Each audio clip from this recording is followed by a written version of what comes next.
welcome to Fresh Face Comics, the comic book podcast where a lifelong comic book reader guides his friend through the world of comics for the first time. My name is Joey Morgan, the aforementioned lifelong reader. With me as always is Jacob Licklider, the aforementioned newbie. You know, I'm something of a scientist myself. You beautiful bastard. And joining us today to continue our Stan Lee and Steve Ditko Spider-Man reading is the one and only Kira. Should I use your full name? Just Kira? What are we going with? Yeah, you can go with your full name. All right, Kira C. Scott. Hello. Hello, Sam Raimi quote. Hello, Sam Raimi quote. Kira, I'm so happy to have you back on the podcast finally. Yeah, it's been over a year. You were our first ever guest on the podcast, so yeah, it's pretty great. Yeah. It's been a while. It's been a lot. We're coming up on 2 years of the podcast soon. Yeah, so, literally one more episode, and then we'll have reached 2 years. Yeah, it's insane to see how far y'all have gotten with this. Seriously. Because I remember 2 or so years ago, Jacob was like, "You will have to hold my family hostage if you want me to read any comic." And now y'all are reading the comic a week. So true. And also, I just think it's really funny that for some reason, the only two writers that you have chosen to be a guest on for are Frank Miller and Stan Lee up to this point. Yeah. It's but here we are. We're talking about the second volume of Stan Lee and Steve Ditko's The Amazing Spider-Man, covering issues 11 through 19 and the very first annual.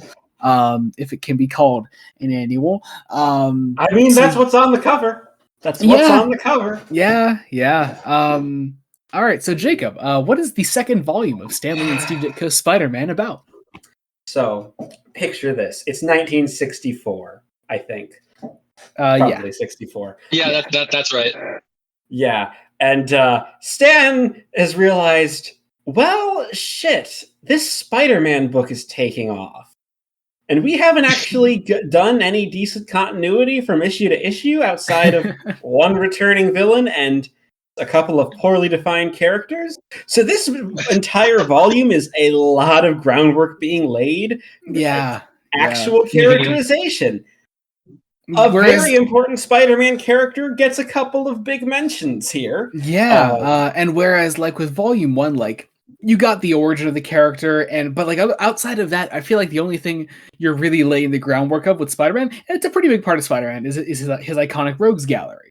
But here, not only are we expanding on that Rogues Gallery, giving that Rogues Gallery more depth by having sequel stories for some of these characters. But yeah, we're mostly expanding upon our supporting cast here throughout the second volume, and it's really, really nice. As well as, hey guys, welcome to Marvel Comics. We have other characters. Oh, Would you please buy the books with all these other characters? I mean, hey, to be fair, at the time you could walk up to a newsstand or a comic book shop and with $1, and you could buy all of those books that they're advertising. Oh yeah. So that's true, but a kid's pocket money for a month might not even be 50 cents. Yeah. Oh yeah. But this is the thing, right? So I was talking to Jacob about this in private when we were discussing a little cameo that happens in a singular issue, not the big annual, but we were talking about it, and I was like, you can usually tell who Stan Lee's favorite character is that he's writing at the time by how many characters appear in their book or how many times they appear in other people's books. True. Yeah. Spider-Man, there are so many fucking characters, and God, it's been a year. Yeah. His very first full issue that he has to himself of his own Spider-Man title that isn't Amazing Fantasy has the entire Fantastic Four in it. Jesus Christ. It's fucking ridiculous. Yeah. And I think we had Fantastic Four appearances, at least Human Torch appearances in half of the issues last time. Oh, at least half. Yeah, it's fucking ridiculous. The Human Torch, I cannot wait to see what you how you both react to what they do between Peter and the Human Torch way later on. If anything, was gayer what they do with them, but it may as well be gay. It's great. I love them both. I mean, I think that comment actually brings us to a Twitter question. It does. It does. You know what? Actually, let's get into Twitter questions. Yeah. Thank you for the transition, Jacob.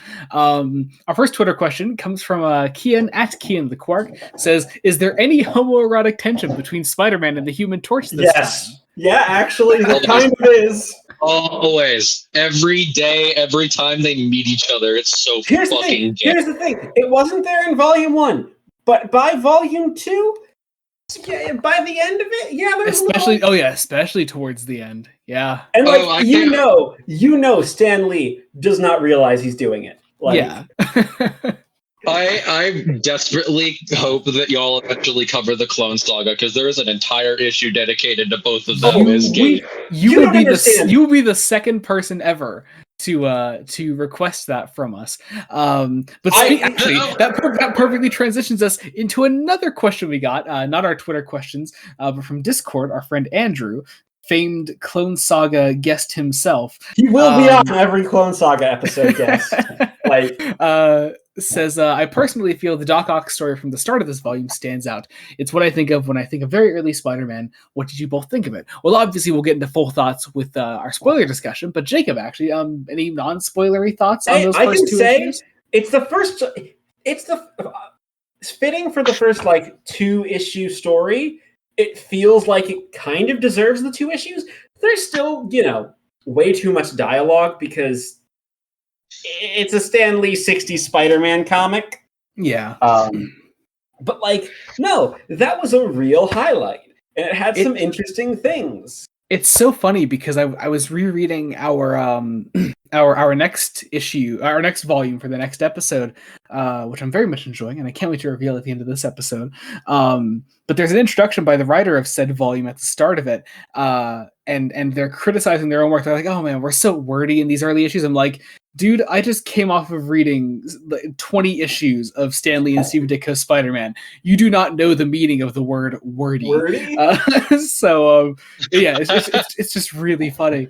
Yeah, I don't know. I just love that. Yeah, there's something about Stan's work, right? Where it doesn't matter which series you're reading. If you read one issue planning to read more afterwards, you feel like you've read half a novel. Kira, you don't understand. You don't understand. So I was actually running because of some personal stuff happening this week for me. I was running behind in terms of reading. Yesterday, I had to read 4 issues. Was it yesterday that I messaged you about it, or was the day before? I was like, man, I just realized you're so far behind. You have to marathon 4 Stan Lee Spider-Man issues in a row tonight, and you were like, oh yeah, I'm well aware. Well, joke's on you, bucko. I didn't read them in preparation for this. I read them 4 weeks ago. And I'm currently in a break to read Star Wars. I remember all of this, and I read it way before I was brought on for this shit. Get fucked. It's so true. So true.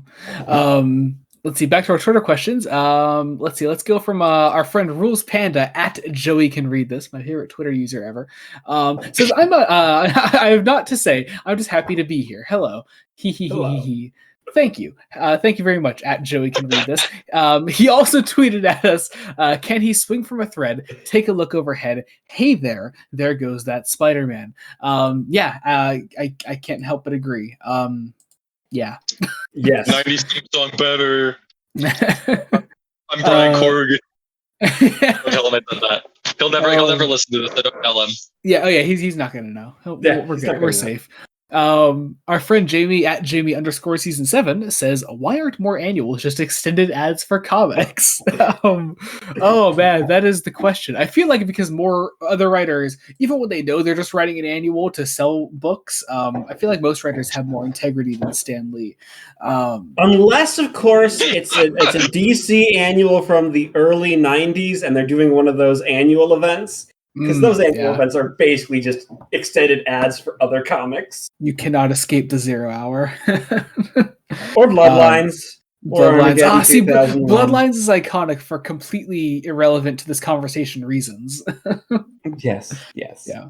Actually, no, it's on Fresh Face Comics. It's totally irrelevant. It's relevant. Why haven't we brought up Bloodlines in every single episode of this podcast? Because we're terrible hosts? I guess so. Our next set of questions come from our friend Mason at the GD256. First question says, favorite and least favorite Spider-Man villain? Let's start off with Kira. Yeah. Oh, my absolute favorite Spider-Man villain is Doc Ock. I fucking love him. He's fucking amazing. Superior Spider-Man, probably one of my favorite mainline Spider-Man runs ever. I fucking love it. Very controversial opinion. I don't care. I'm gay. I'm controversial. But my least favorite, oh Jesus, probably just for her bits in Spider-Man PS4. Oh fuck, what's her name? I don't remember her name, but Mason, if you're listening to this, just look her up. Look her up, and you'll know who I'm talking about. Look up that bitch from Spider-Man PS4 with all the QR codes to take a picture of. She sucks. I hate her, and I hope she dies. Okay then. I have no idea. Neither of us have. I have not played all of Spider-Man PS4, so I'm not sure I know who you're talking about. Actually, I'll send a picture of her in a bit. Actually, wait. Let me look her up. I'll say it once I look it up. You guys continue. Okay. While you're working on that, Jacob. I mean, I kind of have to agree with Kira from the limited sample size that I've read. We do love Doc Ock. Doc Ock is the standout villain. He's a man. In a close second, the Lizard, because they're the two villains with the most compelling characters. Love the Lizard. Yes. Least favorite, I'm going to say the Enforcers. Come on. I was going to say, there's no other option for you at this point, Jake. It's got to be the Enforcers, which is probably my opinion as well. Least favorite Enforcers. Favorite is either Lizard. I have always been a Green Goblin fan my entire life, but though that may be entirely Willem Dafoe's fault. So that's fair. Willem Dafoe is great. Yeah. I remember her name. Her name is Screwball. I hope she dies. All right then. I'm glad I don't know / remember who that is. So there's that. Cool. Mason's second question reads, do you think that Spider-Man, as you read him in this comic, is the version that people fall in love with, or do you think that comes later? That is a resounding no, Mason. Yeah, a resounding no. He's slowly getting there. He's slowly getting there. I think Joey will agree with me here, since you've read into that era. But and I'm not gonna really spoil anything for Jacob, but it's when he really starts to become that version of the character proper is the college era. The college era is when Lee actually decides to do something new with the character, and also just gives Peter actual friends, which is really nice. It's a big turning point for the character. This early stuff, not so much. I'd argue we're still getting there. I'd argue the big issue is, oddly enough, the soap opera problem with comics being one big soap opera, right? Yeah. So a soap opera in the 1960s would usually run one episode a day, 5 days a week. And you'd maybe get a big plot point once every 2 weeks or so. Yeah. And it feels kind of like that's what's happening here.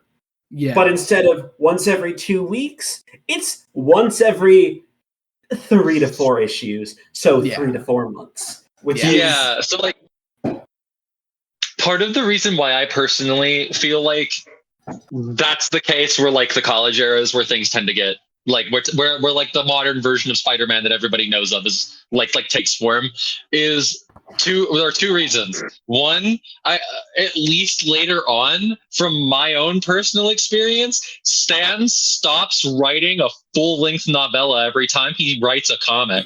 Yeah. The other one is I personally don't like Steve Ditko's artwork, but I get why people like it. I think that Ramita Sr. is the reason why people remember what he looks like. Totally. Absolutely. That the art style really plays into it. And the early art style, even though I don't like it, I can recognize why people like it. It's a bit less friendly, I guess. And so when you look at the Ramita Senior stuff, you're like, oh, this looks a lot more like how he looks in everything else afterwards, in every animation, in every movie. And on Steve Ditko's style is Ditko doesn't do a good job whenever he has to draw someone that he did not design. Like, he also doesn't do a good job when he draws women, because if you look at Oh Peter my and all God. the other, like, oh, they're all the same. They don't all look the same. You look at like Liz Allen and Betty Brant and tell me those aren't the same women with different fucking hair. Like, Yeah. Yeah. I mean, that's also yeah, basically how it's they're characterized, kind of. true. Yeah, Well, true. Betty has a little bit more Well- depth. So Yeah. Fine. Liz has the depth of a puddle. Betty has the depth of a slightly deeper puddle. true. It's not I think we can all great. agree that the best written person in the entire series is indeed Flash Thompson. Mason's third question, and I'm so excited for our answers to this. I'm first off, before I read this off, I'm gonna restrict this to just this volume, issues 11 through 19, and the first annual. Mason's third question is most baffling creative decision so far. Oh Lord. I think it's got to be the decision to make a 72-page annual, an advertisement for the rest of Marvel Comics. Yeah. Okay, so for me, it's also the annual, but it's the bit where like Doc Ock is like, "I made this fishbowl because I am an octopus." Oh my god, that or I don't want to spoil too much. Actually, I mean, I guess I'll say this: the way Doc Ock comes up with for the Sinister Six to attack Spider-Man. I'll say that. We'll get into it with spoilers, but I find that fucking hilarious. So yeah, we'll get into that when we get into spoilers. But holy shit, I love that so much. Jacob, any different answers from those? I mean, I would also. I mean, I can't. I'll give an honorable mention. It is issue number 14. Just the plot of issue 14. The plot, and specifically the weird direction the plot decides to go in. Yes, because Stan Lee wants to bring in another Marvel character. Yep. Yeah. Yeah. So, it's so strange. You know what? I actually have a little spiel to get into when we get to that issue. I might be wrong on it. I hope, Joey. I hope when we do, at the end of October, when we do the updated rankings for characters, every Marvel character needs to show up. Joey. No, okay. I will say this: not every character that's in the annual is showing up, but the characters that have specific guest appearances in this volume are showing up. Okay, good. I'm including Daredevil, I'm including Hulk, but I'm not including, say, Doctor Strange. You know, so if that makes sense. Well, I'm sure there may be some other characters who because I will say for that we do have the next episode. Before October, exactly. So there'll be whatever characters show up in that as well. Yeah. But, so Mason's last question and our final Twitter question before we get into spoilers is: give me your Spider-Man movie hot takes. Hot takes. Which my big one is just the Andrew Garfield films are fucking phenomenal. That's my big one. I love everything about them so much. If it weren't for the Spider-Verse films, they'd be the best Spider-Man adapted content ever. So. My hot take is that Willem Dafoe gave a better performance in No Way Home than he did in the first Spider-Man, and that's not because he gave a bad performance in the first Spider-Man, it's just because he went ham in No Way Home. Valid. I think I do prefer his performance in Spider-Man 1, but that's valid. My hot take is that Across the Spider-Verse is the best Spider-Man movie. I think Into the Spider-Verse edges it out just a little bit more for me, but Across is right there. My favorite Spider-Man movie of all time is either The Amazing Spider-Man or Spider-Man 2002. See, I also adore The Amazing Spider-Man 2. I love The Amazing Spider-Man 2, but like my ranking of Spider-Man is actually probably my hot take. Give me a second. By all means. It's Spider-Man 2002 and The Amazing Spider-Man tied for number 1. Across the Spider-Verse. Then it's The Amazing Spider-Man 2. Spider-Man 2. Into the Spider-Verse. Spider-Man 3. And then the Home trilogy from Homecoming, then No Way Home, then Far From Home. Oh, is Homecoming your favorite? Oh yeah, I love Homecoming. It's like a lot of people say. So No Way Home is great. I do not love the first two. They're kind of okay. They're slightly above average films. I don't know. They're all right. I guess for me, it's that movie really does go into that whole like they made Peter sort of like Iron Man's sidekick in Civil War, and then they were immediately like, no, he's an independent hero. My only problem with that movie is I think Homecoming is made retroactively worse by every other movie he's in afterwards. Because of because like the end of that movie is like, oh, I'm like, Tony made you this Iron Spider suit so that you can like be better at your job. And he goes, no, what the fuck? I just went through an arc. And then at the beginning of Infinity War, he's like, okay, that's mine now. And then like for the rest of the time he's in the MCU up until like the very beginning of not even the very beginning, like the middle of No Way Home, he has that suit. It pisses me off. That's valid. Yeah. I haven't actually seen any of the Tom Holland ones. We shall watch those someday for this podcast. Yes. My hot take is that there are like four or five better Spider-Man movies than Spider-Man 2, and I love that movie, but ooh, yeah, I agree. Hell yeah. Yeah. Epic. Where do you put Morbius in that ranking? I've never seen it, and I never will. I think you should watch it. I think it's fucking hilarious. I will say, Joey, we need to include Morbius whenever we get to that one issue that Morbius first appears in. Absolutely. I'll only watch it if you make the entirety of everyone at the novel adaptation server voice chat watch it for an episode, and like have all of us. We're coming up with ideas for commentaries for the channel after the success of Steel. So yeah, let's fucking go for it. Anyway, that does our non-spoiler section. We're about to jump into spoilers.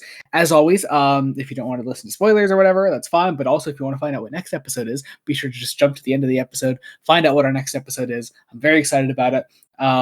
We have 8 more Marvel episodes to go. It's your fault. What's up? I said also it's been like 60 years. It's your fault. Valid. So we have 8 more Marvel episodes left in this Marvel block, and we're jumping back to some DC stuff. But yeah, lots of Marvel stuff to look forward to in the future. As always, our socials and links to these books will be down in the description below. Be sure to check that all out. And let's get into spoilers, shall we? Let's get into spoilers. All right. Oh man. Okay. The Amazing Spider-Man number 11. All right. Turning point. Even Stan Lee knows he's finally doing something. Good issue. Also, this is one of the first times where it seems to always happen whenever Rosen is doing the lettering, and just the best descriptions for writer and artist. Like, oh, then lettered by this guy. Oh, yeah. None but Stan Lee could have written this epic tale. None but Steve Ditko could have drawn such gripping scenes. Lettered by S. Rosen. Fucking hilarious. Yeah, for real. It's always iconic. I love it. There's a bit in a later issue that's really like that. I think where Steve, where Stan. It's really shitty of him to do, but it's kind of funny. Where he goes. Steve was complaining that he doesn't get top billing, so instead of paying him, we just gave him top billing this issue. Oh my god, I adore it. Yeah, like actually, he says that almost word for word. That's so fucking funny. But yeah, here we go. The return of Dr. Octopus. Jumping right into it. So of course, because because we have to, we recap Spider-Man number 3. Telling everyone what Doc Ock is all about. And what's his deal? Yeah. So it turns out Doc Ock in prison, for whatever reason, he's been improving his mechanical arms. Yes. Thanks, U.S. system. Yeah. And Doc Ock is going to be released. He's going to be released. And I always love however they draw Doc Ock whenever they have to put him in normal clothes. He just looks so fucking funny no matter what they do. I love the way they draw his face in early issues. Yeah. The way he smiles makes him look like a fucking plant that's like collapsed in on itself. It's so funny. Like a vegetable plant that's like collapsed in on itself. It's so fucking funny. Yeah. But we have Peter. We have Peter going as Spider-Man to intimidate the prison warden to try to make Doc Ock stay in prison. Once again, Peter Parker is a dick. No, base ACAB. Oh, sure. Yeah, it's true. Valid. But as Peter is watching this all happen, Doc Ock is released, and he meets up with Betty Brant in a car. Spider-Man watches them drive away together, and he throws a tracking device, a tracking spider, a spider tracker that he just makes. Once again, Peter is wasting his time being a superhero. Like, if he's really looking for money, just sell this shit, man. Like, I fucking love the spider tracers. They're so fucking cool. Like, they're dumb, but I fucking love them. Like, I wish they could in movies and shit. Well, it also gets funnier because the car goes off, and mind you, he has a tracker on this car now, so he should be able to just follow where the tracker goes. Mm-hmm. Except, no. Instead, the plot point is a map of Philadelphia, Pennsylvania flings from the car, and Peter finds it. Yeah. Like, okay, so like, I want y'all, if I did don't remember, that's valid. But like, if anybody like in the comments on like the YouTube version of this video like remembers remembers properly, and I'm getting this wrong, let me know. There's this really weird focus on Peter's spider sense with stuff like the spider tracers and a lot of his gadgets, where and like a lot of his abilities are like people can communicate to him through his spider sense somehow in these early issues, and that never fucking happens again. Or like the spider tracers, he's like, I have this device that is tuned to the wavelength my spider sense is on. I can instinctually follow this. Like, what the fuck does that mean, Peter? What does that mean? What the hell are you talking about? I think you just have to accept that nothing about early Spider-Man makes sense and just kind of go with it. I like to think that Stan thought he had like a scientific advisor or something on board, and it was just like this coke addict he found on the side of like a main Manhattan Boulevard or something. Like this who acted like he knew what he was talking about. No, his scientific advisors were Jack Kirby and Steve Ditko. True. Hey, Jack Kirby. I would trust Jack Kirby with that shit at least. But anyway, we go over to this attorney meeting with a criminal named Blackie, which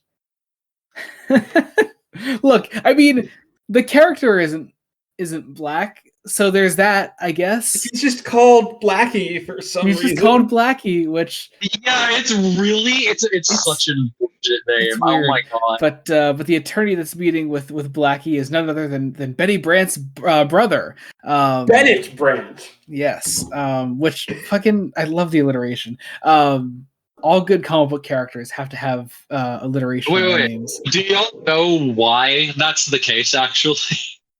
What the alliteration thing? Yeah. I'm not sure I know the actual reason. No. Oh, Stan said that it was because he had shit memory, and so because it was alliterative, it made him remember the characters' names. Funnily enough, he forgot that Bruce's name was Bruce. Yeah, he forgot. Well, see, that's also like a thing that happens though, like even way before the era of Stan Lee comics. Like that happens in early DC with like Lois Lane, like Lex Luthor, and Clark Kent. Yeah, it's everywhere. But all the LL names for DC. Yeah, well, specifically in Superman comics, it's Lois Lane, Lana Lang, Lex Luthor. It's fucking Lori Lamaris, the mermaid. Yep. Yeah, it's then Jimmy Olsen, famously an alliterative name. Yeah, absolutely. He was created for radio, I think. Yeah. Yes, he was. You see, I don't care, Jacob. I'm a comic book fan. I don't listen to radio. So true. But yeah, this gangster's full name is Blackie Gaxton. Yes, which is a beautiful name.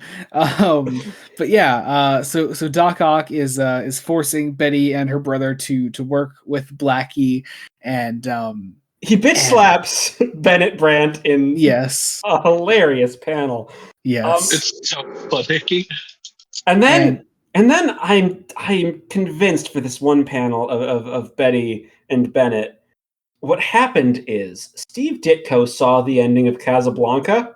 And decided to redraw it with siblings. Yeah, redraw Humphrey Bogart and Ingrid Bergman from Casablanca here. Yeah, that's what you want to do. Yeah.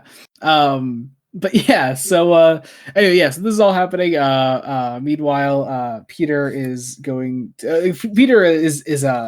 convincing Aunt May that he has to go to Philadelphia, so he does. As Spider-Man, of course, he catches back up with Betty, and this whole time there's Peter wanting to like tell Betty that he's Spider-Man. He keeps trying to like find a way to do that. To no avail, of course, because if things keep getting in the way, right now specifically, Doc Ock is breaking Blackie Gaxton out of prison. I hate his last name so much. Gaxton. Oh my god, it's beautiful. Yeah. Yeah. So he breaks him out of he breaks him out of prison, and Spider-Man begins going after them. While Betty and Bennett meet up with some of Blackie and I hate saying Blackie. Meet up with some of his and Doc Ock's men on a ship. On a ship, because of course, as all good criminal meetings happen. On a ship that they're going to like. I think. Don't say that word. Don't say the word ship on the internet. Holy shit! Don't do that. What? Oh, the ship is going to sail to New York. Oh no! God damn it, Jacob. So Blackie punches Bennett as Spider-Man arrives. There's this fight that breaks out between Spider-Man and all the gangsters here. And as all this is happening, Spider-Man is fighting Blackie, and Blackie shoots his gun, and the bullet goes off in the wrong direction. It hits Bennett. Bennett dies right in front of them, and Betty blames Spider-Man. And I'm pretty sure what is just a copied panel from the very beginning of the comic of Betty and Spider-Man. At the very least, Betty's copied, I believe.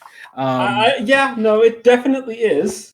So Betty blames Spider-Man for the death of her brother as and not the gangsters. It's not the fact that that Blackie shot Bennett. No, it's Spider-Man's fault. But yeah, so Spider-Man continues to go after the gangsters. He foils the plan of Blackie and the regular gangsters on the ship, but not Doc Ock, who he continues to fight here as this is going on. The fight continues until eventually Doc Ock. What happens to him? Doc Ock. The police. Police arrive in a boat. Yes. As all police do. And the dock is broken. I think it makes very little sense. Yeah, and so Spidey and Doc Ock fall into the water, and Doc Ock escapes, and the police capture Blackie, and Betty is still sad about the death of her brother, and Peter goes to talk to her afterwards, and I don't know.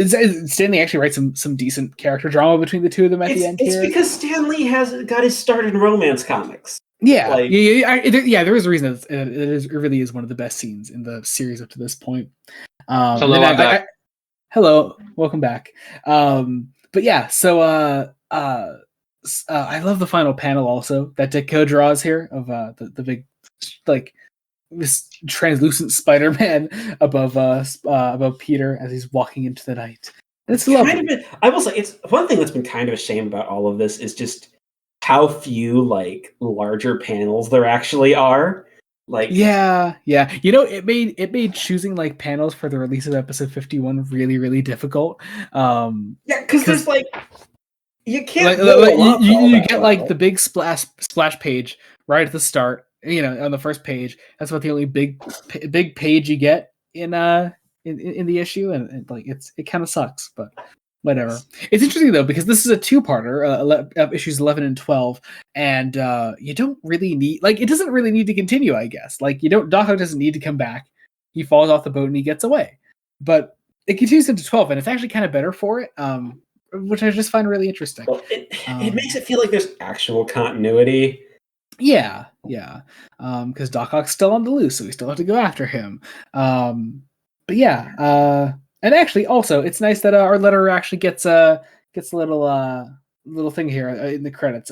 Written in the white heat of inspiration by Stan Lee, drawn in a wild frenzy of enthusiasm by Steve Ditko, lettered in a comfortable room by Art Simek, which is very nice. I love that. But anyway, here we go. Unmasked by Dr. Octopus.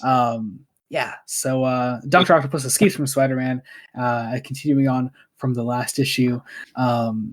We get some great Daily Bugle shenanigans as Jameson is freaking out. Does not can only take the best secretaries, aka Betty Brant, which is I really like the way Jameson is characterized in the second volume. Like, yeah. I mean, he was always fun in the first volume too, but like. He kind of like somehow makes it both more caricatured and more like character focused, which is really nice. Yeah. But yeah, so he fires yet another secretary, and Betty comes back and he rehires her. Meanwhile, Doc Ock is perusing the city. He's back in New York, I guess. Yeah, he swam to New York. As one does with robot arms. Makes sense. Sure, trying to say something, and you keep cutting her off, Joey. Oh, so, wait, am I? Oh no, I was just laughing because I was like, good God, the idea of like Ock trying to swim with those heavy ass fucking things is really funny. Right? Yeah. But you weren't paying attention to the dialogue. He improved his dexterity with his arm. So true. So true. You can't forget the improved dexterity of Dr. Octopus's mechanical arms. Thank you, Stan. Yep. Thank you, Stan. What a genius. So meanwhile, we're back at school. Aunt May is worried for one panel that Peter might be getting a cold. Yes, very true. Those classic worries. And Peter walks up to Flash and Liz and their little gang as Flash is once again expressing his admiration for Spider-Man and his hatred for J. Jonah Jameson, because all he ever does is pick on Spider-Man. He doesn't know the half of it, and it's funny. I don't know. But yeah. Oh my God, I love this one panel. He does pick on Spider-Man, and lo and behold, all he does is also pick on Spider-Man. Absolutely. See, wouldn't it be funny if only Flash knew? As Lee keeps on saying again and again, it's also Lee references Billy Graham. Yes, Christian preacher Billy Graham. You know, like all kids pay attention to in the early 60s. Yeah. I mean, I guess it's more likely than if you were to like say that today, but it's still likely, weird. Sure, but like it feels weird. It feels very weird. Yeah. Yeah. But Betty gets a mysterious phone call then. As Dr. Octopus is just trying to make sure that she's back at the Bugle now, so he knows where to go to attack her, because he knows that Spider-Man looked out for Betty Brant before, so he'll do so again. So Doc Ock, breaks into the Bugle, steals Betty, and also takes Peter and Jameson hostage. No. He throws them back against the filing cabinets, it seems. He only takes Betty. But yeah, so afterwards, Peter switches into Spider-Man, goes to see Mr. Jameson, and tells him that he's going to go fight Doc Ock now. He's going to go save Betty. At Coney Island. Yeah. Importantly, though, it is important that Aunt May was worried about Peter's health before. Because he does actually have a cold.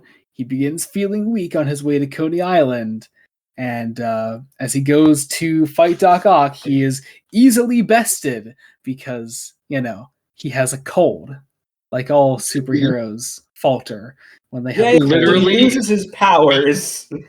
Literally, the only time Aunt May has ever been right about anything in these comics, like, and like in the Stan Lee era, it's like, oh my God, he's just going to get hurt. He's such a fragile boy, and he's just getting punched by Doctor Doom in the face. Like, It's so good.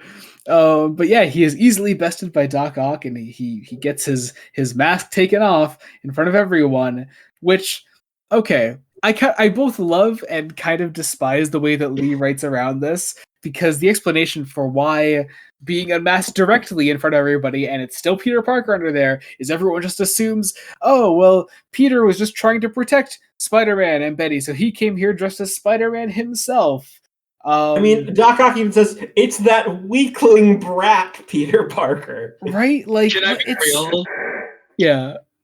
Do you know what this? Do you know what that sort of like cop out reminds me of? Because I like it, but it's also like just really dumb. It's like a Moffat era Doctor Who like explanation for how nobody knows that aliens exist. So, Like, oh my god, yeah. Like Shield made a blog post to make sure that everybody thought that like Peter was like just like a crazed cosplayer or something, and everybody just fucking believes it. Like, yeah, that's so the type weird. of shit. Yeah.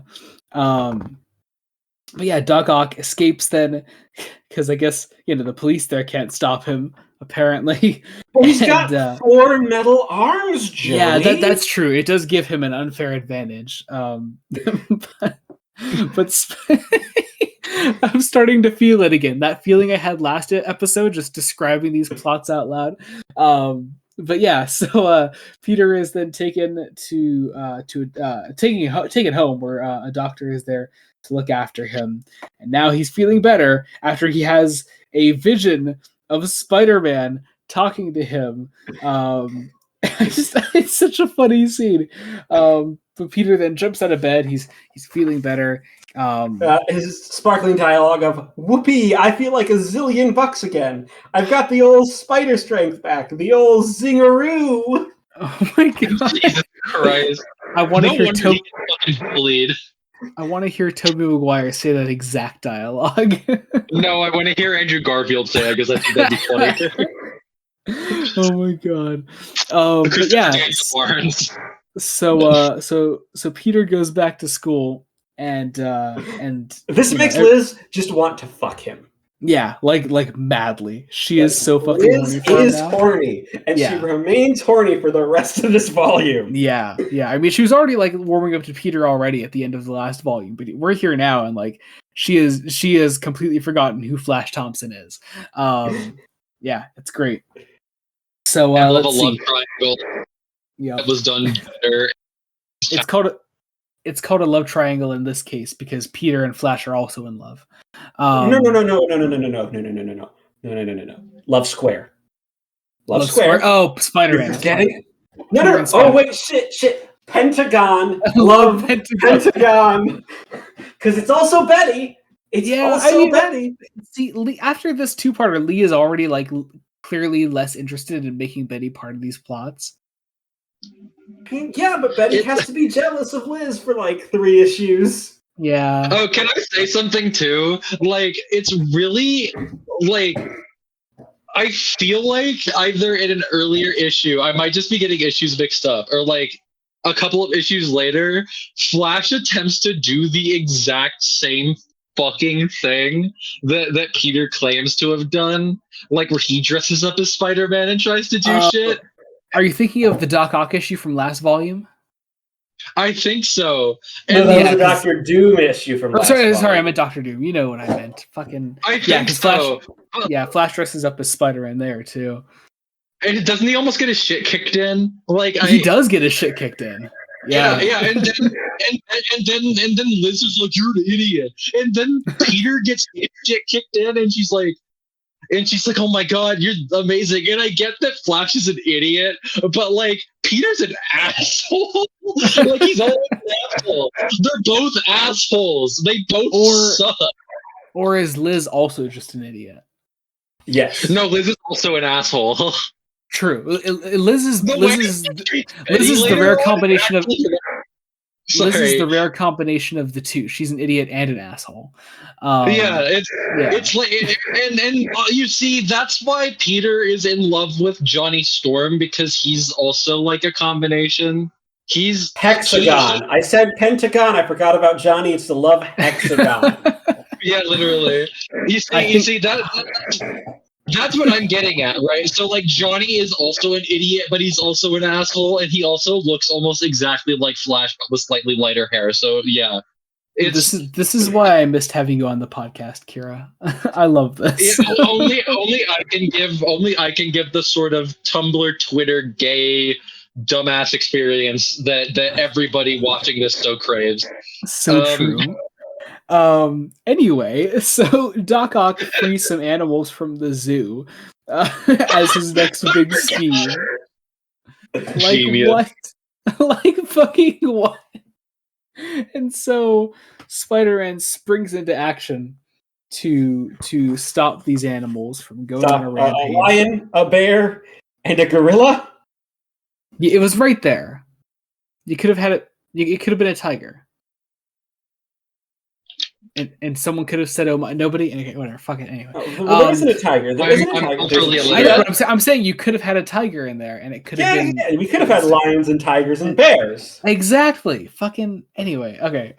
Fucking. Fuck. That's a terrible joke. So Doc Ock, as Spider-Man finishes wrangling the animals, just decides to drop a fucking sign on some people. Well, he wants Spider-Man. Yeah. So he's just going to cause terror until he gets Spider-Man. Yeah, which is like just like I'm just imagining the situation where Doc Ock does all this. Spider-Man comes up to him, he beats Spider-Man again, and he rips off his mask, and it's just Peter again. Would he just toss him to the side of the street and be like, "Give me the real fucking Spider-Man this time"? Like, would this plot just go? 100%. This stupid weakling found a way to like mimic Spider-Man's powers. Give me the real Spider-Man. Like, would this plot just keep going on in perpetuity if he just kept beating Spider-Man and just kept seeing that it was Peter? Like, no. Judging by an issue later on, Stan Lee would end that version of the story arc by having Peter find Bruce Banner, dress him up as Spider-Man, and then he'd turn into the Hulk halfway through, and Ock would be like, "Oh fuck!" and just leave. So.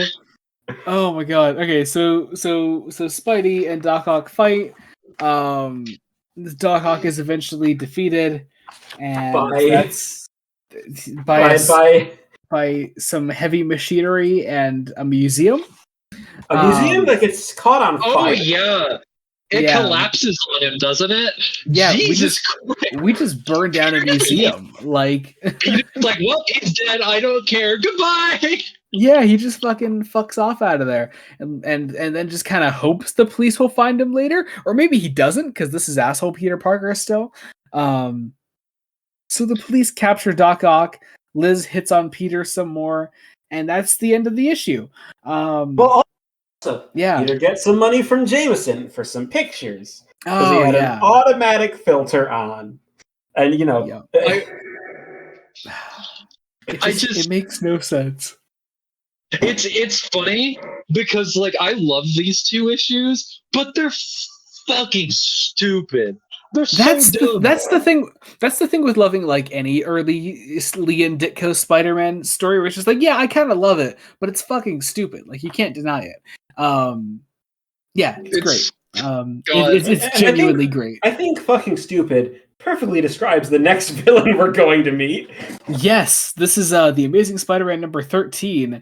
Where the cover Stan Lee claims, "We've done it. We've created the greatest villain of all for old Spidey, Mysterio. Who or what is he? The lad. The fucking lad." I love this title page then, where it's just Spider-Man fucking robbing these guys. Yo, I fucking love Quentin Beck. I love Mysterio's entire deal. That's his real name? Yeah, his name is Quentin Beck. Quentin Beck, yep. Because I don't think they give him a name yet. Yeah, they don't. The thing about this is something I just really want to touch on. As much as I don't like Ditko's art, I think when he draws characters that have like a hint of green, or like any green on them. He's really good with like characters with green or purple or like green and yellow. It's why I fucking love Electro's design. Electro is a fire ass character. I know you probably I know you probably didn't listen to the last episode, Kira, but like we kind of kept joking that like every single Spider-Man villain has green on them somehow. Yeah, like, it's really funny. Yeah, I like it when it's more of like a combination and it isn't like the Vulture just being green and that's it. Yeah, like that's valid. I love Mysterio's costume for all intents and purposes. Pretty good character design, like really fucking great. Somehow how the fucking fishbowl in his head manages to frame the whole design. I don't know fucking how, but it does. It does kind of suck though on a story level that they advertise Mysterio all big on the cover, and then they're like, "Oh, look, Spider-Man's being evil all of a sudden. What could like why could he be doing this?" And it's just like, no, you told us the twist already on the cover. It's Also, we've already done Spider-Man being evil way back in issue 1. That was the Chameleon's plot. I guess to be fair though, like to like that aspect of it, like the cover just spoiling everything, they do have like a bunch of like bits where they're kind of trying to convince the audience that it's definitely not done well. That Mysterio is like a glory hound trying to find Spider-Man who's going on like a crime spree and trying to stop him. But I swear to God, I feel like I may be misremembering, and I feel like he 100% immediately basically turned to the camera and went, "Yeah, I'm actually the fake Spider-Man committing the crimes. I'm going to kill the real Spider-Man." So how the issue opens is he robs these guys, the police don't catch him, and then like afterwards everyone reads about it in the papers and whatever, and then like you see Peter in school, he's like, "Oh my God, did I commit those crimes?" Right. It's so fucking funny. So, oh my God. So this is like, okay. So this is also Stan Lee being a dick in the 60s.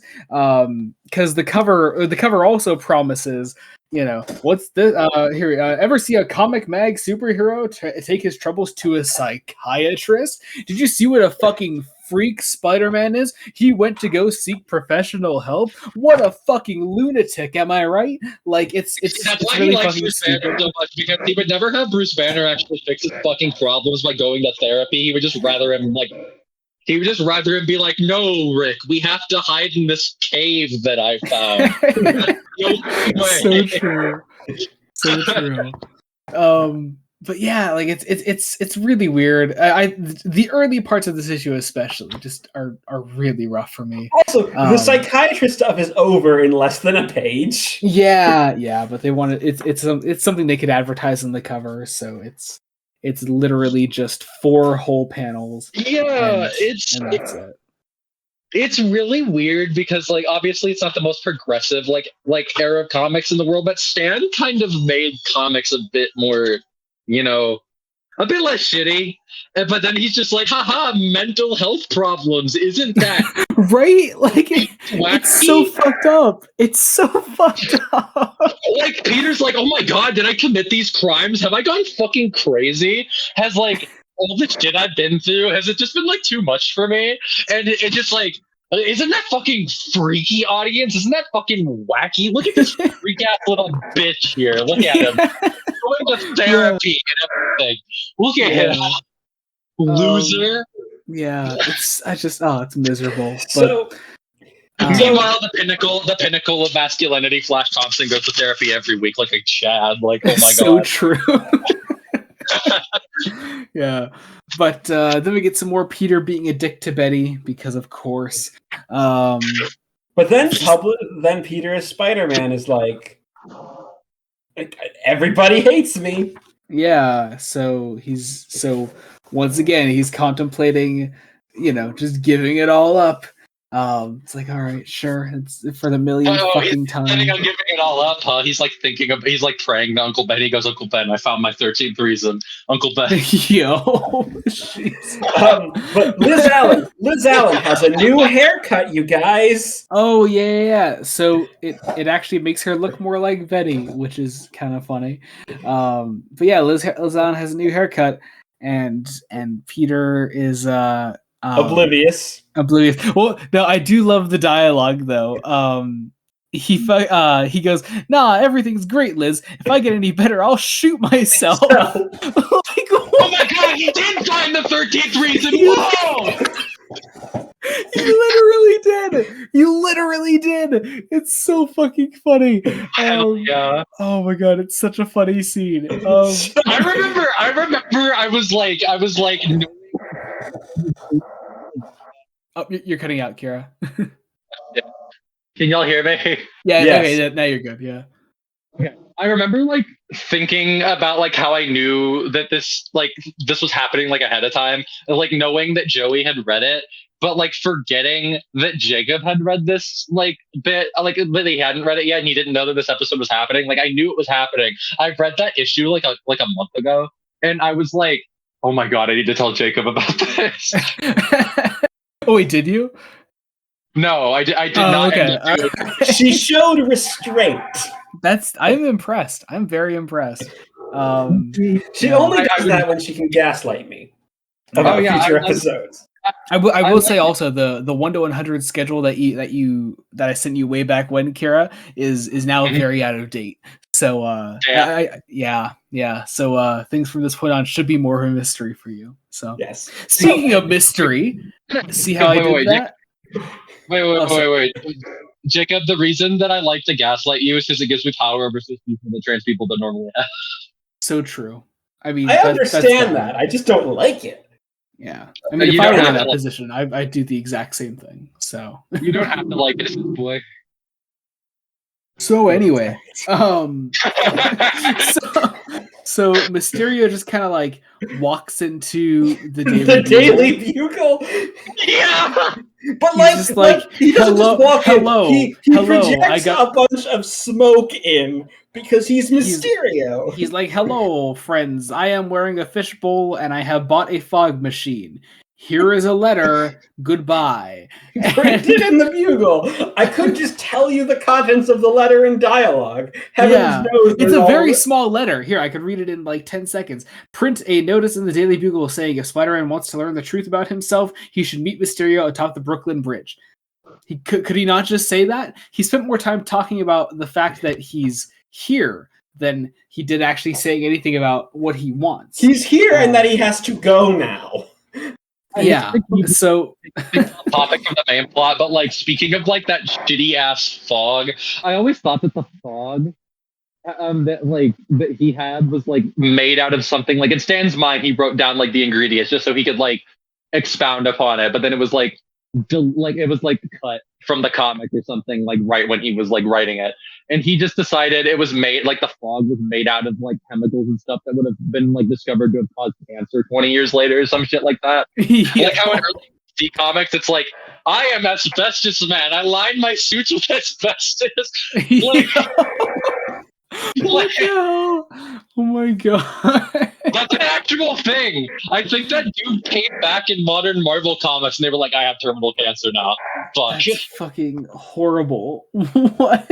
Like, that's just kind of how I imagine like shit like that. Like when it's like, I made this special concoction, my web fluid. Like Peter, if all of Spider-Man took place in like the first 20 years that it came out, Peter would just have some sort of like horrible terminal illness by the end of like his time as Spider-Man.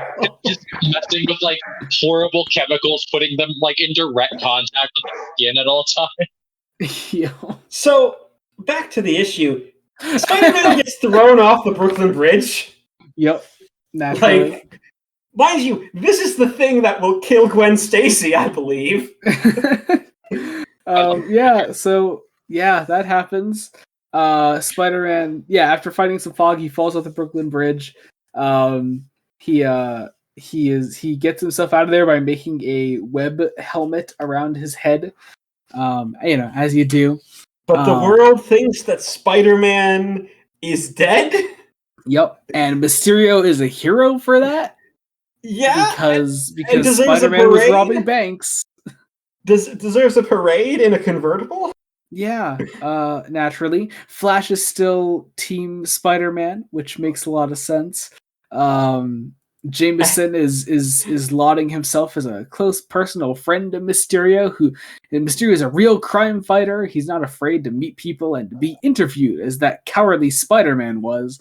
And so Spider-Man meets with Mysterio, puts a little tracker on the guy.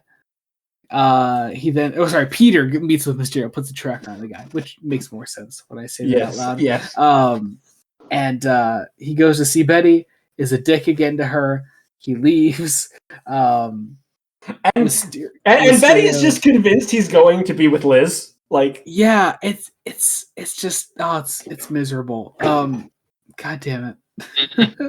Yeah. Yeah. Anyway, so Spider-Man fights Mysterio. As this is happening, Mysterio gives his backstory to Spidey, but not his name. Not his name. Full backstory about how he was. He worked in Hollywood with special effects. He's a stuntman. But no name. This guy's name isn't known. But he was jealous of Spider-Man's powers. He also certainly does not look like Jake Gyllenhaal, so there's that.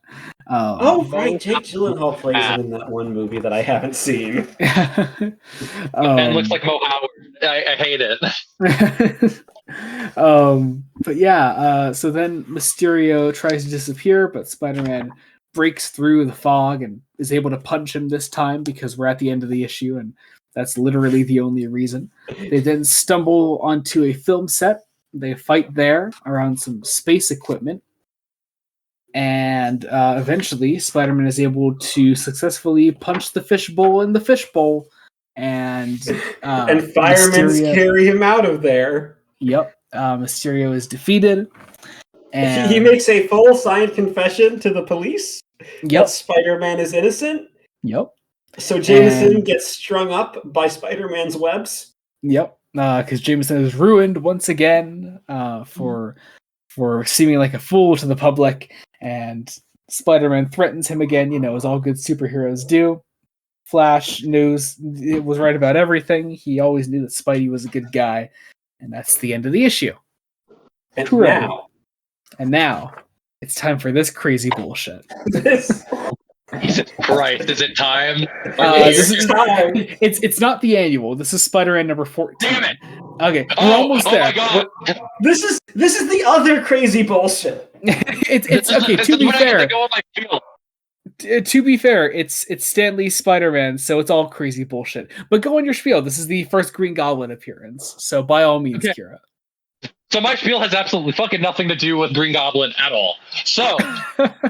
One, this is something I think I talked to Jacob about briefly, but I don't know if you know this, Joey, and I don't know if anybody else listening to this knows this. But so at the time, it had been about a year since the Hulk had a series. The original volume of Incredible Hulk ran for 6 issues, and it was so fucking awful that it got canceled after less than a year of running. But Stan didn't really want to give up on the character because he really liked the character, like, for some reason at the time. I don't fucking know why he liked that version of the character, but I relate. Go off. So he just decided that he would not only give him half of Tales of Suspense. No, I think it's Tales to Astonish. But he had half of one of those titles to himself. He lasted up until the point where he became the most popular part of that title, and they just canceled the other half of that title and renamed that book Incredible Hulk, and that was the one that ran until the 90s. But he also just decided during this time that he would put the Hulk in every comic ever. He was like, oh, he's in the Avengers, he's in Fantastic Four twice, he's in all of this shit, and now for some unknown goddamn fucking reason they just so happen to have Spider-Man and the Green Goblin and the Enforcers go into a cave that just so happens to have the strongest thing on the planet in it, and it just so happens to be the fucking Hulk. How does that work? That sounds like a Stan Lee plot to me, if I've ever heard of one. But yeah. So like he really fucking liked the Hulk. This issue is so fucking crammed with bullshit, with Stan Lee bullshit. Here are all of the cover blurbs because there are 4 of them. There are 4 of them. Wow, just wait till you see the Green Goblin. Does the Green Goblin look cute to you? Does he make you want to smile? Well, forget it. He's the most sinister, most dangerous of foe Spidey's ever fought. No, you're not seeing things. These really are the evil enforcers back again to gang up on our old web spinner. Guest starring none other than the rampaging powerhouse, the Incredible Hulk. My God, you know you're in for some insane Stan Lee bullshit when you just see that cover alone. You feel like you've read a whole plot synopsis on the cover. Also, on the first page, where we get the title of The Grotesque Adventure of the Green Goblin. Great fucking title, by the way. Love it.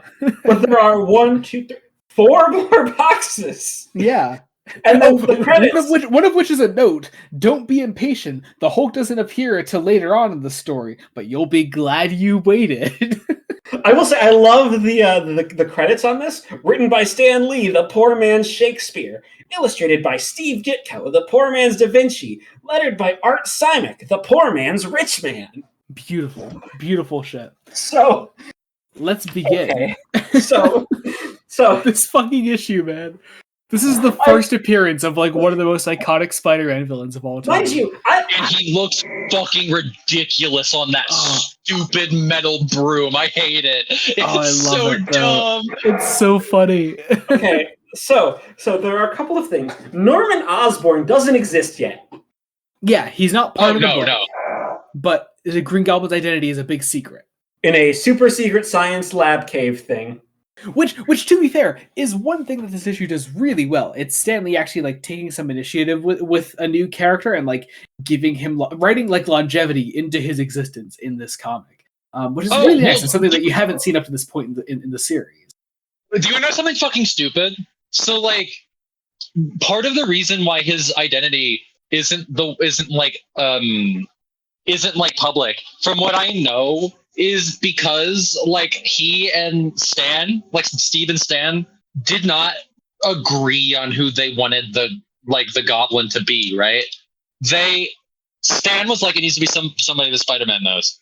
And Steve Ditko was like, no, it shouldn't be anyone. It should be just like a random person. And I'm like, why? Steve was like, we've done it with every other villain. It's just some random fucko that Spider-Man doesn't know. Why not just again? And Lee actually wanted to do something different, apparently. Like, Lee wanted to tell a potentially compelling story. Yeah, which is for once in his fucking life wanted to do something interesting, and Steve was like, no. Like, that's kind of beautiful. Yeah, it's amazing. But yeah, so Green Goblin has come up with this scheme to kill Spider-Man. So he gets in contact with the Enforcers. You know, those classic Spider-Man villains, the Enforcers, and goes to the them. Plush offices of a glamorous Hollywood movie studio. A guy named BJ. I want to say it's like BJ Cosmo or something. I know they say his last name, but I think it's just really funny that his name is BJ, and nobody thought anything of that. And like, I don't. Okay, Lee's clearly trying to parody something here. Well, because I love the whole like they made a movie called The Nameless Thing from the Black Lagoon and the Murky Swamp, which they want to remake, and they want to do it with like new people. And no, they want to re-release. They want to do a complete re-release as The Unknown Thing from the Black Lagoon and the Murky Swamp, which was a thing in the 60s. Apparently, like they would just re-release old films under new titles. Yeah. And so Green Goblin goes to BJ and is like, hey, I can get you Spider-Man in your movie, and it'll still be like a remake pretty much. And BJ's like, sure, if you can get me Spider-Man, why the fuck not? He'll also have 100 dancing girls, a cast of thousands. Maybe I can get Tony Curtis to play Spider-Man or one of the Beatles. What a beautiful line. I totally forgot about him saying that like twice. I fucking hate him. So then, in school, Peter is In once New again York. yes, Peter is still being hit on by Liz, still being oblivious. Again, there's a lot of name drops in this issue. Yeah, it's weird. Peter says, "Beat what time? You've got about as much chance with her as Khrushchev has with J. Edgar Hoover." Which, like, just look, would kids at the time even get that? Like, maybe would kids reading this in 1964 know who J. Edgar Hoover is? Like, come on. No. Like, not even remotely. Anyway, so Peter switches into Spider-Man, sees the Green Gobbo flying through the sky, and is because on the radio, it's like, there's a Green Goblin. There's a Green Goblin. The Green Goobler. And he. Oh my god, the green! I love the green. I love the Green Goober. I love him. This. He goes to confront the Green Goobler, and the Green Goobler is like, "Hey, you're gonna be in it's BJ Cosmos. That's it." And Green Goobler is like, "Hey, it's a universal joke." Yes, that's what it is. That makes a lot of sense. And so the Goobler's like, "Hey, you're gonna be in a movie. You're gonna get paid lots of money. So go see BJ Cosmos, and we will sign a contract for you to be in a movie." And so Spider-Man's like, "Sure, why the hell not?" And so he does that.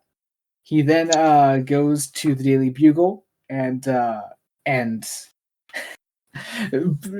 J. Jonah Jameson comes in and is like, "Hey, Cosmos Films is making a movie about Spider-Man, and they're claiming the real Spider-Man's going to star in it, so you're going to go take pictures of that, Peter." And so he goes to do that. He tells Aunt May about all this. Aunt May is once again, but is all like, "Well, I can't stop you. You're very fragile. My 17-year-old grandson, my 17-year-old nephew. Fuck you! I can't stop you. You're grown. You're 17. Kira, just go through the last episode and listen to all the bits where Jacob reads off Aunt May dialogue. It's beautiful. Oh, I need to. I will say one of the things I really like about early Spider-Man is the way that Stan uses the Daily Bugle, like hearing about shit that Spider-Man's doing, and it's just like, okay, this is a great way to have Peter go there without people learning his identity, right? Because he's like the premier Spider-Man photographer, so of course if Spider-Man is going to show up across the country, he's going to have Peter go there, and that means that nobody is going to be like, "Oh my god, where's Peter? Why isn't he at school right now?" Yeah, but it's weird. But yet, apparently his name's still not being printed in the paper, so nobody can know that Peter's the one taking the pictures. Yeah, I like to think that Jonah just fucking forgot and just kept doing that. Just kept printing his name in the paper anyway. Yeah. So the movie set, Spider-Man arrives at the movie set, and the Green Goobler in the desert. Yep. In New Mexico. Yep. It's like, oh, we're gonna rehearse a fight scene. So they just try to murder Spider-Man. Sorry, I'm a fucking idiot. That's why the Hulk was there. It's in New Mexico. That's where the Gamma Bomb thing happened. Fuck. I'm dumb. Fake fan. Cool. I'm a fake fan. Yeah, I'm a fake Marvel fan. I'm a fake Hulk fan. You were legitimately the biggest Hulk fan I know. Yeah, I cannot believe that I have forsaken the Hulk like this. An actual fake fan in our midst, Jacob. I cannot believe that I, an autistic trans woman, am a fake fan. You'd think I'd have. You'd think my hyperfixation would have shown through, but no. Oh my god.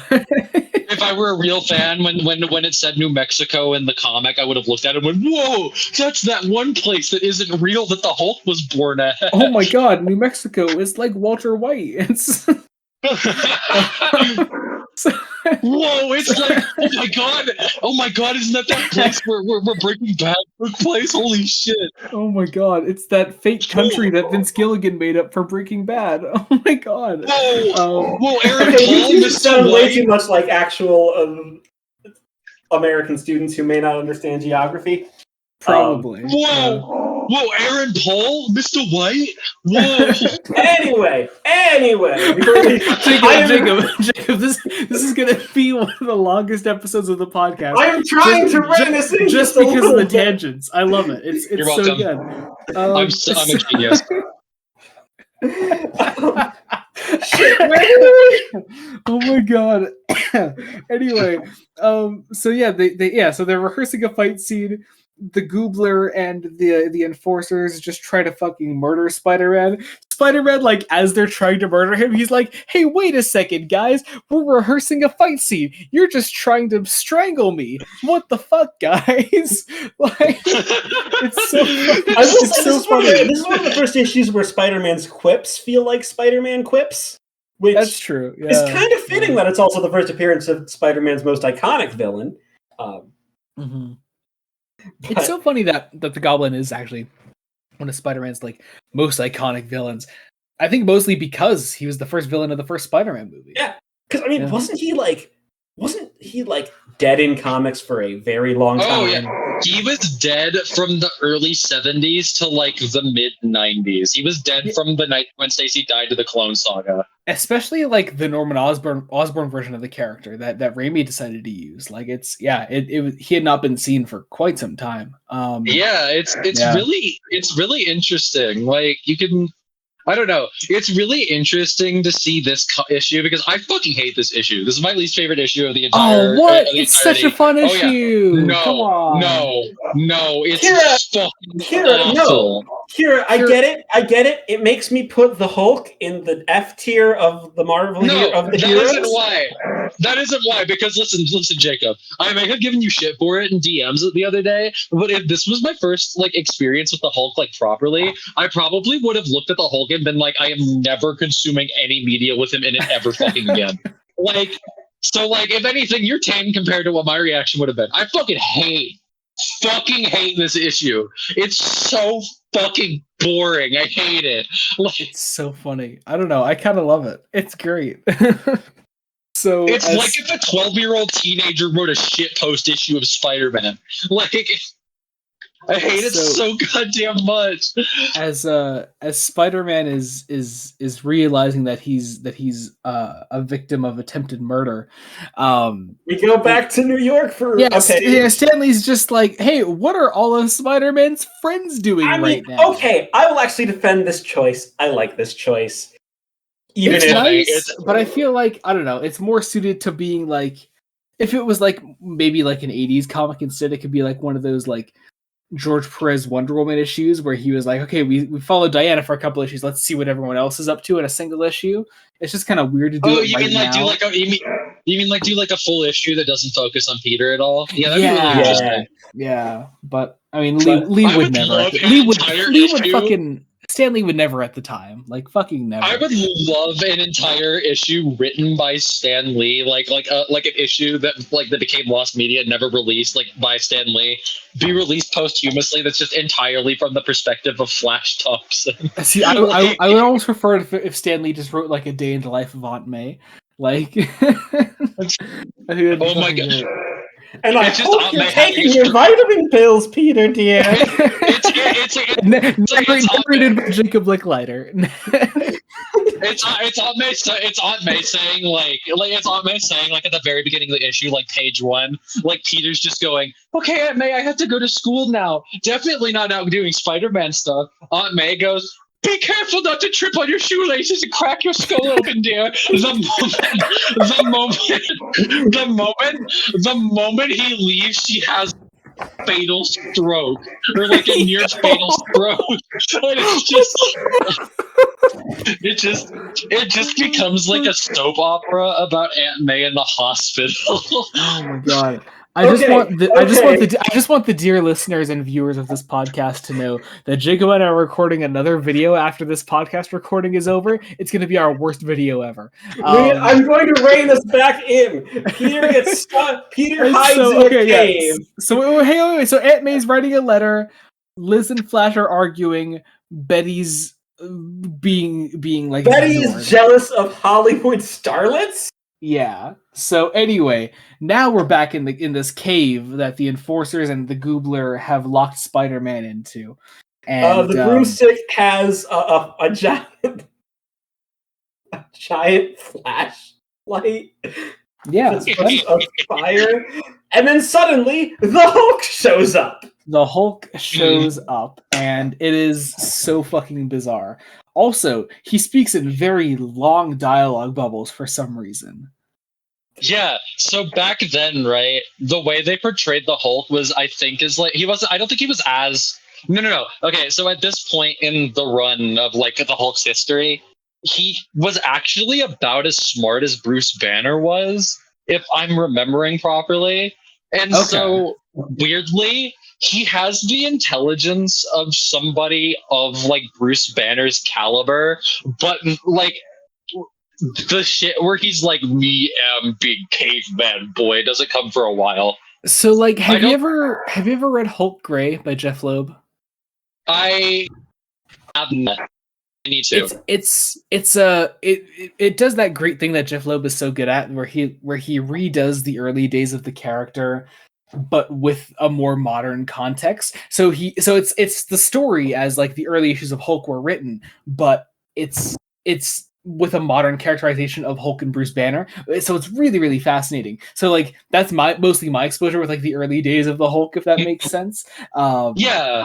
So that's really interesting because canonically, like the actual explanation for that in universe now for like why he started off at least gray and was like speaking in full sentences was because like Bruce has DID. And so like the gray and green Hulks and all these different versions of the Hulks are different people. Like they're all different alters. And so like the version of the Hulk that only speaks in like 3-word like 3-word sentences is like a different version from the Hulk in this, which I think is like rather interesting. Yeah. So cool. It also, this is such a superfluous cameo. Like, oh yeah, it's fucking nothing. Yeah. Like, I mean, like, yeah, like you can tell he's trying to like drum up to like go and read stuff that the Hulk's guest starring in, or if he's already like he had no series at the time. Yeah, so like but the problem is that without Bruce being, it doesn't really matter. You know what I mean? Like, yeah, I think it would have been a bit more interesting if like this was like a 2-issue little story, like the Doc Ock one was like earlier in the video, and there's like a bit where like he fights the Hulk, but like when that like initial like shitty movie plan fails, like it becomes a bit more scientific, and you have to have like up with Bruce, and like Bruce is trying to keep the fact that he's the Hulk from him because that's what he was doing back then. Like, yeah. Like, how do you take away the most interesting part of this character? He's like, whoa, he big strong. Isn't that cool, viewer? He big strong man. He live in a cave. And so as Spider-Man fights him, out of necessity, he fights him. It's worth noting. He eventually hides from him under some water as the Goobler is trying to fight him as well. He leaves the Hulk just eventually just fucking leaves the cave. And there goes the Hulk for the issue. Goodbye. Yep. You know, to be fair, I could get that if I like lose like keys or like my for 5 minutes. And I go looking around my house for 5 minutes and I get so pissed off that I just stop. Like I'm just like, I have to fucking I like the recontextualizing of Hulk with like just ADHD. He's just like, fuck, just never mind. He just like fucking goes. Like, yeah, like think about it, right? The premise behind the character is that he's just super pissed off all the time. Like he just lost this dude. He's like, fuck. Damn, whatever. No, I'm done. New cave. Gotta go find a new cave. Like, so okay, yeah. So BJ Cosmos is now wants to make a Hulk movie. Yeah. And so as the Goobler has gotten away now, it's revealed that that we're not going to find out his identity for a long time. And Peter doesn't even get paid for the stuff he did on set because he only gets paid. He gets handed a wad of cash. He basically gets enough to pay his fare back to New York. Yeah. So That's like a murderable offense. I would kill Jonah over that. I'd be like, "Fuck you." Yeah. It's not Jonah. It's BJ Cosmos. Yeah, BJ Cosmos. BJ. It was BJ. Yeah, My bad. BJ. Yeah, that classic Spider-Man character, BJ. Who might be related to J. Jonah Jameson. I'd fucking kill him too. Like, think about it, right? Like, even if it, like, if it Jonah doesn't matter. Like, Peter just went and got the fuck kicked out of him by the strongest dude on the planet. I would murder somebody if that. Like, So, holy shit. That is the end of that issue. It is now time for the Amazing Spider-Man number 15. Featuring Kraven the Hunter and a special guest star, the Chameleon. Yeah, I love this issue. Can I just say that I really enjoyed this one? I think it's like super well written, actually. It's interesting and it's fine. I guess I don't love it. I don't know. Kraven's cool. Kraven's a cool character. I've read it having like I read it with the perspective of my first like real exposure to the comic version of Kraven, Krater the Hunter. My first exposure to the comic version of Kraven was in Kraven's Last Hunt, so I was like, "Whoa, it's kind of cool to see how what led up to this fucked up, horrifying story." Yeah, damn. Yeah. Anyway, so Spider-Man is stopping some burglars. One guy gets away, and the one guy is the Chameleon. And we get a recap of Spider-Man number 1. Yeah. Meanwhile, let's see. The Chameleon is calling in a friend of his, which is kind of funny, actually. Yeah, kind of funny, actually, knowing some later continuity they do with those two characters. Yeah. But we'll leave that alone for now, since I'm assuming Jacob doesn't know about it. No. But yeah, so Kraven's being called in. Jameson, we get it. Oh, that's right. Yeah, Jameson is leaving as Liz and Betty cross paths with Peter in the middle. Well, because Betty Kraven the Hunter is a famous person arriving from Africa. Yes, and so everybody's there to watch Kraven arrive here. And yeah, like I said, Peter gets caught in the crosshairs of both Betty and Liz, and Betty is jealous, and Liz is hitting on him, and that's that. Let's see. Kraven arrives. Everybody's like, "Wow, look at Kraven." And he's very hot. They emphasize. Do you imagine that when Stan Lee was coming up with this character, that he was like, you know what, Kraven is just fucking gorgeous, man. Like, I mean, yes. Look at how he looks. Then you look at how he looks, and you're just like, what the hell? Yeah. So Kraven arrives. He these fucking monkeys just break out of a box, and Kraven just tames them. Like it's as really well as funny. Some random cobras. Yeah, I love the way you worded that, man. These fucking monkeys just break out of a box. like because it's been a bit since I've read it. I thought the immediate mental image that came into my mind, other than the actual fucking like massive ass gorillas that show up. Like we're like this little like lock and key box that just has 2 baby monkeys in it. Yeah. Break trees for attacking people. Like, oh my god! Okay. Can you guys believe this episode's already like an hour and a half long? I can. This is what happens when we have guests, Joey. Oh my god! Especially ones like Kira. Especially ones like Kira. I fucking love this. Here. I have autism and ADHD. Can you tell? Nope. I don't think anybody could. Honestly, I don't blame you. So true.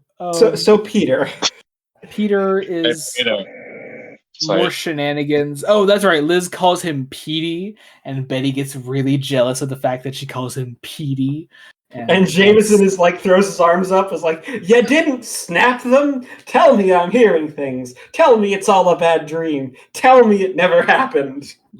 You know, knowing what we learned about Stan later on in life, you can really tell that Jonah's definitely a self-insert.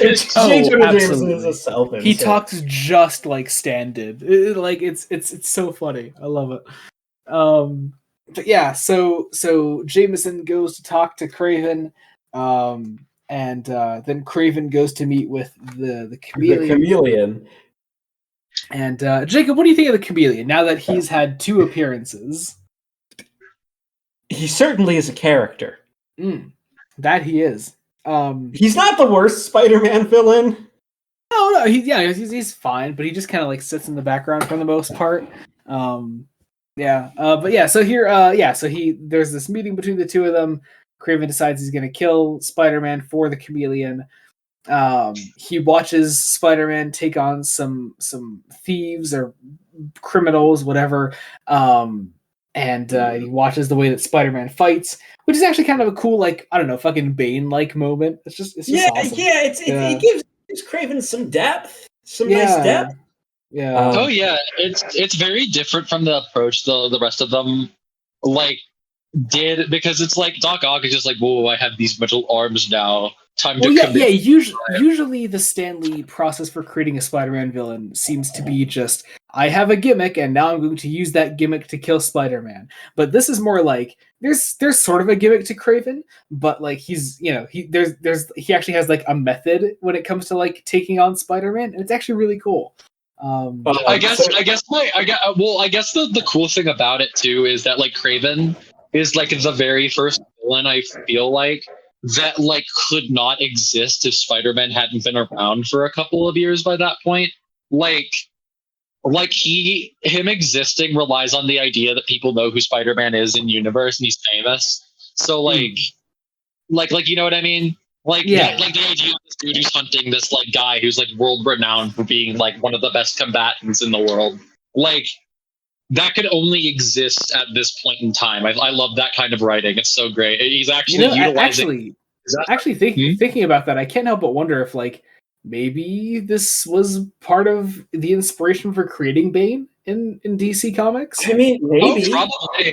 Probably. Because it's not just the idea that he's watching Spider-Man here. It's also that like Spider-Man is a renowned superhero and fighter. Like Craven sees a challenge in that. It's really interesting. I will say it's also clear at this point that Stan Lee is like, well, this book's going to go on for a while, so I can actually do some overarching plot stuff. Like, it's why Betty and Liz are catty with each other, because Stan Lee wrote romance comics, and a good old classic, you know, lovers fighting over a man is a great romance comic trope.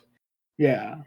We have our first fight between Spider-Man and Craven, and in classic middle of an issue Spider-Man fight fashion, he gets his ass handed to him. Yep. He gets really dizzy, and then Craven has a magic potion. Yep. And then the next day. Good morning, Peter dear. I've got some good news for you. I've arranged a date for you with a lovely girl. She's a niece of our neighbor, Mrs. Watson, and she'd just love to meet you, Peter. Dude, I fucking hate you. But also, that's it. I had to praise it. I actually had to praise this a lot. It's part of why it's one of my favorite issues. It's like, dude, this is like the first time that they've actually foreshadowed something. Like, MJ goes on to marry this stupid fuck. Between both that and the building up of future Goblin appearances last issue, you could see Stan just genuinely improving on the book. Like he sees longevity in all of this, and actually wants to do something more with it in the future. It's cool. It's so cool. Aunt May is pro cheating. Like, absolutely. She knows that Peter is actively interested in 2 other women, and she's just actively dating one of them. Yeah, so she's just like, how about this other bitch? This like Aunt May is a fucking like goblin in these early issues. she's just like, oh shit. So my stupid little fragile nephew. He needs a good house. Finally got some bitches. Well, let's give him another bitch. Oh my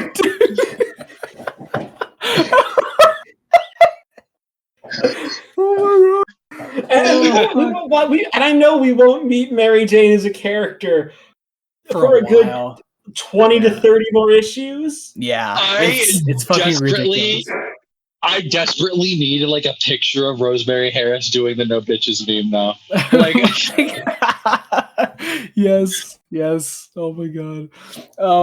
So oh my god, actually, you know what? I fucking love sassy Betty Brant in the next scene.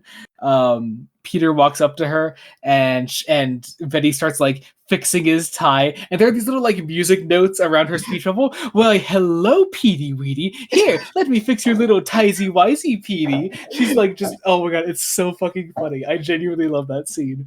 Yeah, and he just wants to cut it out, Betty. You know that I hate being called Petey. It's so funny. Oh my god, such a good scene. But yeah, then Craven just walks into the Daily Bugle. Then Peter sees Craven go into like Jameson's office and is like, "Well, something's up there," and that's that. Peter is then at school. His hands are shaky, so he drops some dangerous chemicals. Yep, as you were able to do in the 60s. Yeah, handle dangerous chemicals like that. That leaves smoke in the room. To be fair, those things were in every toy. Yeah. Yeah. But anyway, fuck. Peter is like trying to like figure out a way to fight Craven. He uses yet another spider tracker because I don't know. Stan really thought he had something with that idea. This is the third spider tracker. He did. Kira's like, no, let him cook. But yeah, no. Anytime Peter comes up with some new gadget, I'm like, yeah, exactly. But it's like the third time he's used the same gadget in 5 issues. Like, I don't care. Okay. You see, look. I got monkey bonobo brain. So when I look at cool stuff like that, I'm like, ooh, that was nice. That's epic. Fair enough. But Spider-Man then goes after Craven in the park. Sorry, there are 2 Cravens in the park because one of them is the chameleon in disguise. And so Peter is caught by in a net. by a net. There's a fight that begins between the 2 of them, or I guess between the 3 of them rather. Well, because Craven catches Peter in these magnet manacle thingies. Natural inventions of a Russian. Is he Russian? He's Russian, right? He's a Russian big game hunter. Yes, he is Russian. Yeah. I got that from the Kremlin. Yes. Thank you. And so as he is caught, he's trying to like escape. He uses like his webbing to start to like break through the manacle things. And then he makes a giant spider web that Craven just gets stuck in. Yeah. And then finds the chameleon. He takes his mask off and captures him.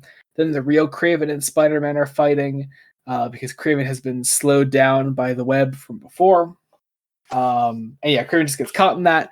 And so the chameleon is taken by the police, and so is Craven, and they're both being deported. Although, considering the annual is next, I guess not for long. Craven jumped off the side of the boat. That's what happened. Sure. Craven. They never say that though, do they? No, that's just what happens.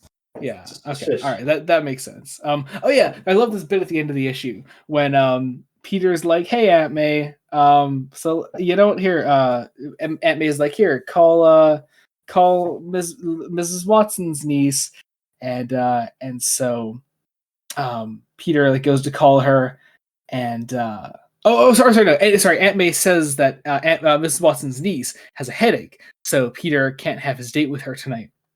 So Peter's like, "Gosh, Aunt May, it is a shock, but I'll be big about it." And a giant fucking shit-eating grin on his face. He goes then to call Betty instead. She doesn't want to see him, so he calls Liz Allen, and she doesn't want to see him because she's out dancing with Flash Thompson. And so that's it. It's funny. I don't know. It is legitimately funny. Legitimately no bitches. No bitches, nephew. Yo. Can you guys believe we're only halfway through this book? God damn. I mean, okay. All right, okay. I am going to opt for just speed running the annual. Oh, we can speed run the Let us speed run the motherfucking annual. Are you kidding? Yeah. Okay. Speed running the 72 big pages annual, the Amazing Spider-Man annual number 1. It is the first appearance of the Sinister Six, but it's also the first Spider-Man appearance of the entire Marvel universe. Yes. So Like, I will say, my notes on the annual are a page long, and I was like, do you need to really talk that much about the annual? it kept becoming, wait, what? It's like, wait, why is there a Doctor Strange? Why is there a Thor cameo? Yeah. Why is there a Doctor Strange cameo? It's because Stan Lee really wants you to read everything else they're making. Like, do you remember that one editor's note? I think it was an early Suicide Squad when we read it, when they were like, yes, we want all your money. Like, at least they're self-aware. Stan is just like, no, legit, give me all of your fucking money. It's like fucking pathetic. It's like Stan was like trying to do what the MCU is doing now. It's like, look at this other character who has nothing to do with what's happening at all. Yeah. Stan Lee invented the post-credit scene in this issue. So yeah. Let's get into first this. off, in this annual, Doc Ock has telepathic powers with his arms. So true. Makes sense. That's one of the things I like, though. I don't know why. I just like it. It's like that normal comic book level of fucking stupid that I can handle. Like, yeah, I get that. I guess it also does make sense because like they separated the arms like from his body finally, and so they put it in like the storage unit. But Doc Ock is still able to connect with the arms, and they still like just break through that storage unit and get him out of the prison. So it's like, I don't know, how was he being held before when the arms were part of him? Like they just rip apart his prison cell, I guess. Now, and just imagine if he was together with them. It's because he hadn't modified them yet. Yeah, so true. You know, you're right. He didn't modify them. So it was the dexterity of his arms. Yeah, his better dexterity. Yeah. He reached level 4 and used that as his ability score improvement. So Thor shows up, and you gotta read the Avengers. No, you don't. It's bad. Early Avengers sucks. Don't do it. I read the first volume of Stan Lee's Avengers. I didn't hate it. Oh my god, dude. It it's almost not made bad. me stop reading. Right, we are not going to make devolve early Stan Lee Avengers is better than early Stan Lee Spider-Man. I agree. That doesn't make it good. Early Stan Lee Fantastic Four is good. I love early Stan Lee Fantastic Four. I thought you told me it was terrible. Yeah, I've grown as a person, dumbass. Okay. Well, I have also grown as a person, and I think early Stan Lee Avengers is good. I'm on estrogen now, so I don't have to pretend. Anyway, so Doc Ock calls together. So Doc Ock calls everyone together, or he's putting together a team. It's this is one of our post-credit scenes. He's so far 4 members are here. Him, Electro, Kraven, and Mysterio. We're waiting on the others to arrive. There's also potentially a Green Goblin cameo. Yeah, because Peter senses like someone passed by and sets off his spider senses. Then Doctor Strange shows up, and then no, that's not a Green Goblin appearance. That's Sandman. Oh, that's who that's supposed to be. Okay. Yeah. So Sandman is making his way to the meeting. Did you say you thought that was the Goblin? I mean, I guess it's not entirely out of the question. Like, I don't know. It could be. Oh my god, they're the same man. They're the same Goblin, man. The Sandman and the Green Goobler. So Spider-Man. There's a brief moment of Aunt May being sad because she's looking through Uncle Ben's stuff. And then we get a recap of Amazing Fantasy 15 because of course. Then the Fantastic Four show up, and you guys got to read Fantastic Four. Hey, to be fair, based. And then fuck you. And then the final member of Doc Ock's team shows up. It's the Vulture. So our full Sinister Six is here, and it's a good lineup. It's a fun lineup of characters. So the plan, instead of attack Spider-Man at once, they're going to draw numbers and attack Spider-Man sequentially to wear him down so that he'll eventually be defeated by one of them. Which fucking, I love that. It's so fucking funny. But let's see. Then Aunt May is sad still. Peter goes to school. Then Giant Man and the Wasp show up, and you guys. So Giant Man is just Ant-Man, right? Yeah, he's just Ant-Man. Yeah, but it's Hank Pym. I keep forgetting he became Giant Man that early. He's Giant Man pretty early on. He's already Giant Man in Avengers. So. Yeah. But Giant Man and the Wasp appear monthly in Tales to Astonish, and you guys got to read Tales to Astonish. Don't they give him like 2 names, like for some reason? Like Stan's like, oh, when he's big, he's Giant Man, but when he's small, he Ant Man. Yeah, like, yeah, exactly. Really weird. Yeah. Like, I don't know. So then, let's see. Then the Vulture goes to the Daily Aunt Bugle. May. Aunt May. Is Jacob, like, I'm trying to speedrun this issue. but Aunt May has to talk to Betty because he's not good enough for his nephew. Okay, it's true. Anyway, then Vulture goes to Jameson and is like, "Hey, Spider-Man's got to fight us." And then the Fantastic Four show up, and then Captain America shows up. And you guys got to read the Avengers. And then on the very next panel, after both the Fantastic Four and Captain America showed up, the X-Men show up, and you guys got to read the X-Men. And like, it's fucking ridiculous. It's fucking ridiculous, dude. Like, what? My favorite of the cameos is when like Spidey fights Electro at like the Stark Industries power plant or something, and then after it's over, actually. Iron Man. What? We're on that scene now, actually. Yeah. So yeah. Like Iron Man shows up and is like, "Fuck you guys doing to my stuff?" No. Spider-Man's like, Iron Man. I should have guessed you'd be here. You're Mr. Stark's bodyguard. It's a really funny moment, and also just another thing that, like, you know, say people that are like big MCU fans won't realize that like there was a time when Marvel characters had secret identities, you know. So like one of those things. For real. It's funny. Then the Fantastic Four show up again because again, I don't know why Fantastic Four are the ones that always get the crossovers. Then Craven fights Spidey. Oh, we do get some very nice one-page spreads. Oh, they're really nice. They're really, really nice. Yeah, they're cool. But then the Human Torch shows up. Because Human Torch also appears in Strange Tales, and you got to read Strange Tales. But then the X-Men show up again, and you got to read the X-Men. And they fight Spider-Man. Also, meanwhile, Doc Ock has captured Aunt May and Betty and is giving them tea. Oh, and Aunt May thinks totally senile. Yeah, she thinks like Doc Ock is such a nice young gentleman, and it's so funny.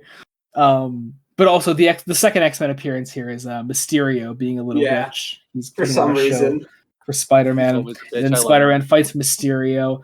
You gotta respect the grind though for Stan Lee to be like, I'm gonna throw in another X-Men cameo, and it's actually gonna serve a purpose here because it's Mysterio, one of Mysterio's tricks. It's actually kind of cool. So we fight Mysterio. Mysterio is defeated. And Spider-Man goes to fight Sandman. And Sandman's defeated. Then the way Sandman's defeated is like actually ridiculous. Like, why did you think that would work? Like, man just walked out a door and was like, "Oh no, I'm dying." Also, Aunt May is still just like drinking her coffee, and it's like, this is fine. This is perfectly fine. I hope Peter isn't too nervous or high-strung. Then Spider-Man fights the Vulture, and the Vulture is defeated. And then Spider-Man goes to fight Doc Ock, and the fight's a little longer than most of the fights, because Doc Ock has made a giant fishbowl, because, as Kira mentioned earlier, Doc Ock is an octopus, and so he has to fight him in the water. It's so funny. It's bro, where do you think they keep... Where the fuck do you think they keep octopi at aquariums? You think they put them in a fucking fishbowl? What the hell is wrong? Also, Doc Ock has a castle. Yep. He just has a castle. Like, that's just New York City, famous for its old European-style castles. So, Spider-Man defeats him. He gets Betty and May free. Aunt May is Aunt May is all of us when she says, "I'm afraid I don't understand any of this." And then Human Torch goes to be a little bitch to Jameson, And then all the Sinister Six are in jail, and Doc Ock is like, next time we tackle Spider-Man, we'll do it this way. And they're like, oh, fuck you. But like, I think Doc Ock was actually going to suggest fighting him all at the same time that time. Yeah. So, it would have but actually worked. The annual is not over yet. We have a the very annual's nice not art over. gallery. Yeah, we get an art gallery of all of our famed and- Spider-Man villains, including such classics as the Burglar, the Terrible Tinkerer, Doctor Doom, the Giant Brain, the Living Enforcers, Brain. of course. Or sorry, the Living Brain, yeah. And then there's a little mini story called The Secrets of Spider-Man that explains how Spider-Man's powers and his costume work. And it's probably the best part of the annual, to be honest. No, sorry, that's a lie. The best part of the annual is coming up next. Yeah. But it's a fun little bit. And then we have a rundown on the rest of the supporting characters. Yep. Which I love the Jameson and Betty page, Heel and Heartthrob. It's nice. It's nice. The guest star page, which is of course there. But the actual best part of the annual is how Stan Lee and Steve Ditko create Spider-Man. It's a beautiful, beautiful 3-page story about Stan Lee just slave driving Steve Ditko to do everything for him. I love it. I love it so much. It's so weird to see an illustration of how Stan looked before he actually looked like himself. Like, yeah. Like he used to be young bald. Stan Lee is He was just bald. He looked like a different fucking human being back then. It's weird. Absolutely, yeah. This reminds me a lot of actually that new Teen Titans bit where Marv and George meet the Teen Titans. It's I don't know. It's just a fun little bit, and actually just one of the most fun things in this whole collection. I mean, it does successfully capture the fact that Stan Lee had way too many ideas and no real way to implement them. It's surprisingly self-aware, despite the fact that the issue is that the story keeps trying to imply that like this is all an exaggerated version of how it happens, but I doubt that. I sincerely doubt that. Oh yeah, no. So anyway, actually, the Amazing Spider-Man. This next one is my favorite issue of the collection. Amazing Spider-Man number 16. Spidey battles Daredevil. I think it's great. I really enjoyed this one. It's a really great issue. Yeah. First off, Stan Lee's guest stars actually are important here to the plot. And also just it's so refreshing after reading 21 issues altogether between these two volumes to have an issue in here that features Stan Lee just writing an actual superhero that isn't a complete fucking dick. It's really nice. Also, at the time, Daredevil was a very new character. Foggy's there, man. I love Foggy and everything. Foggy's wonderful.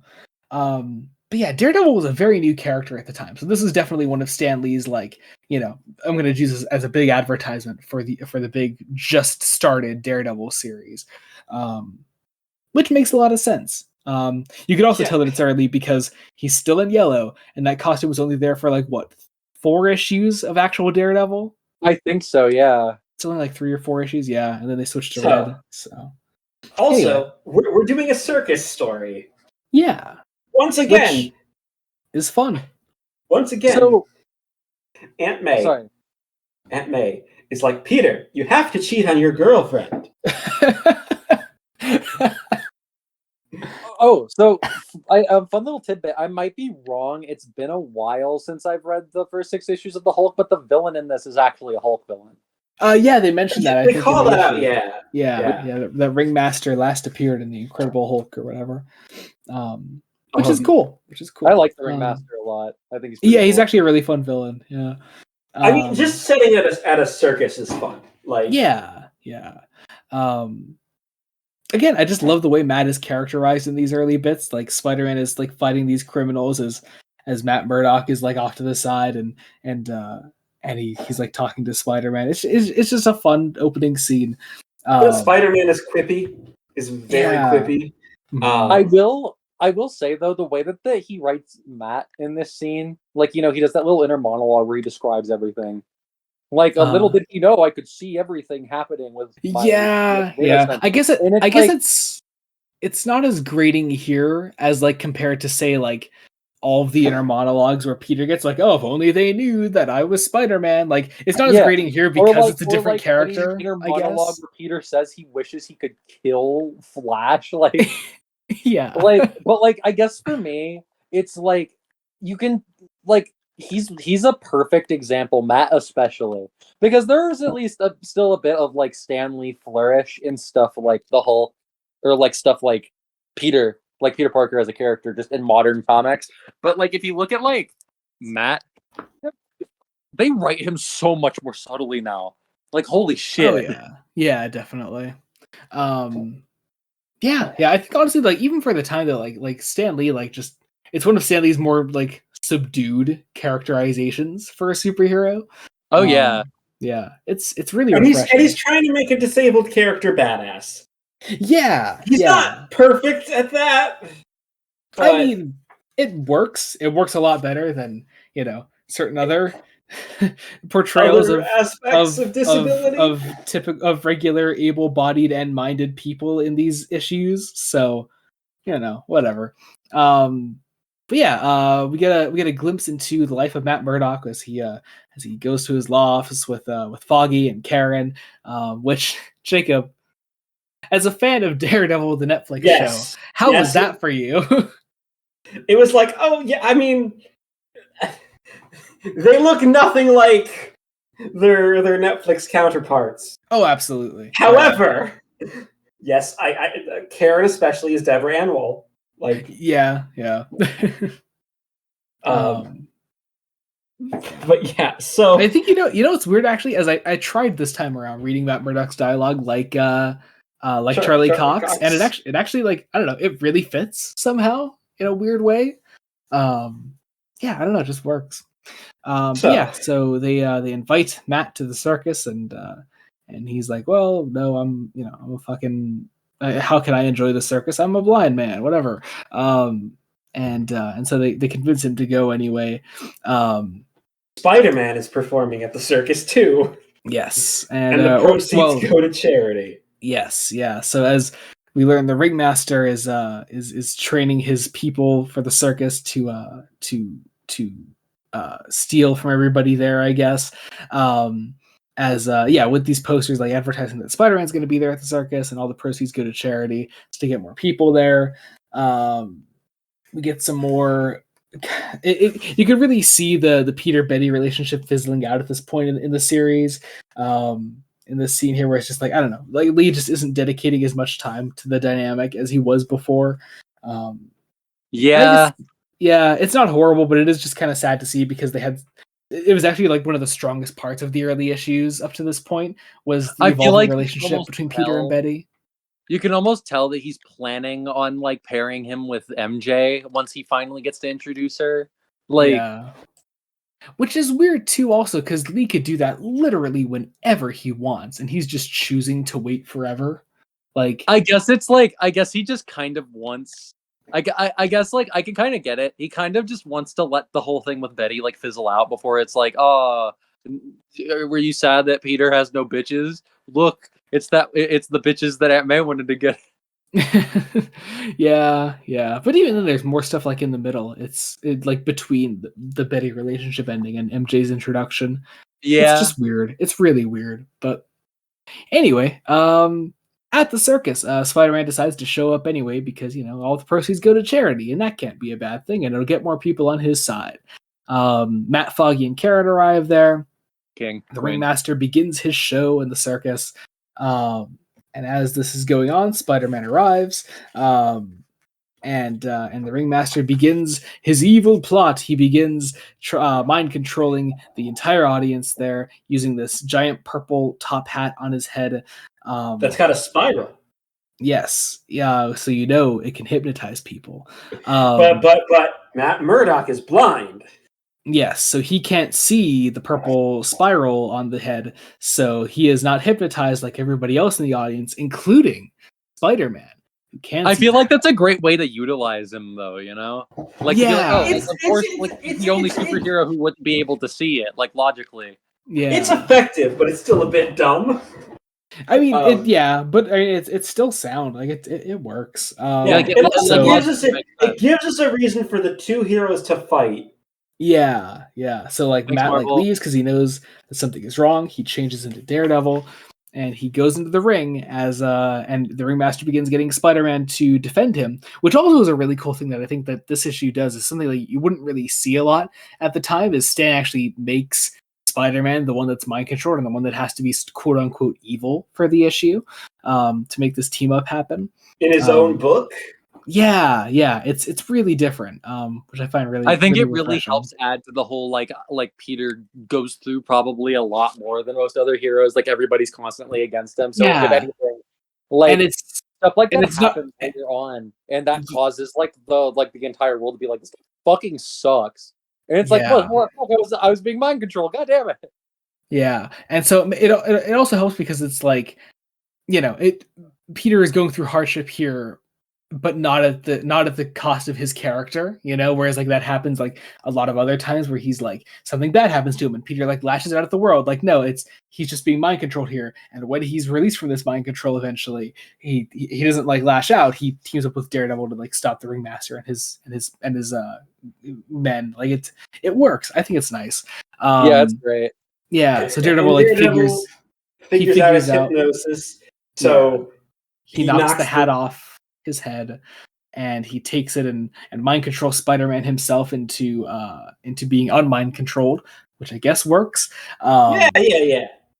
So then Spidey and Daredevil team up.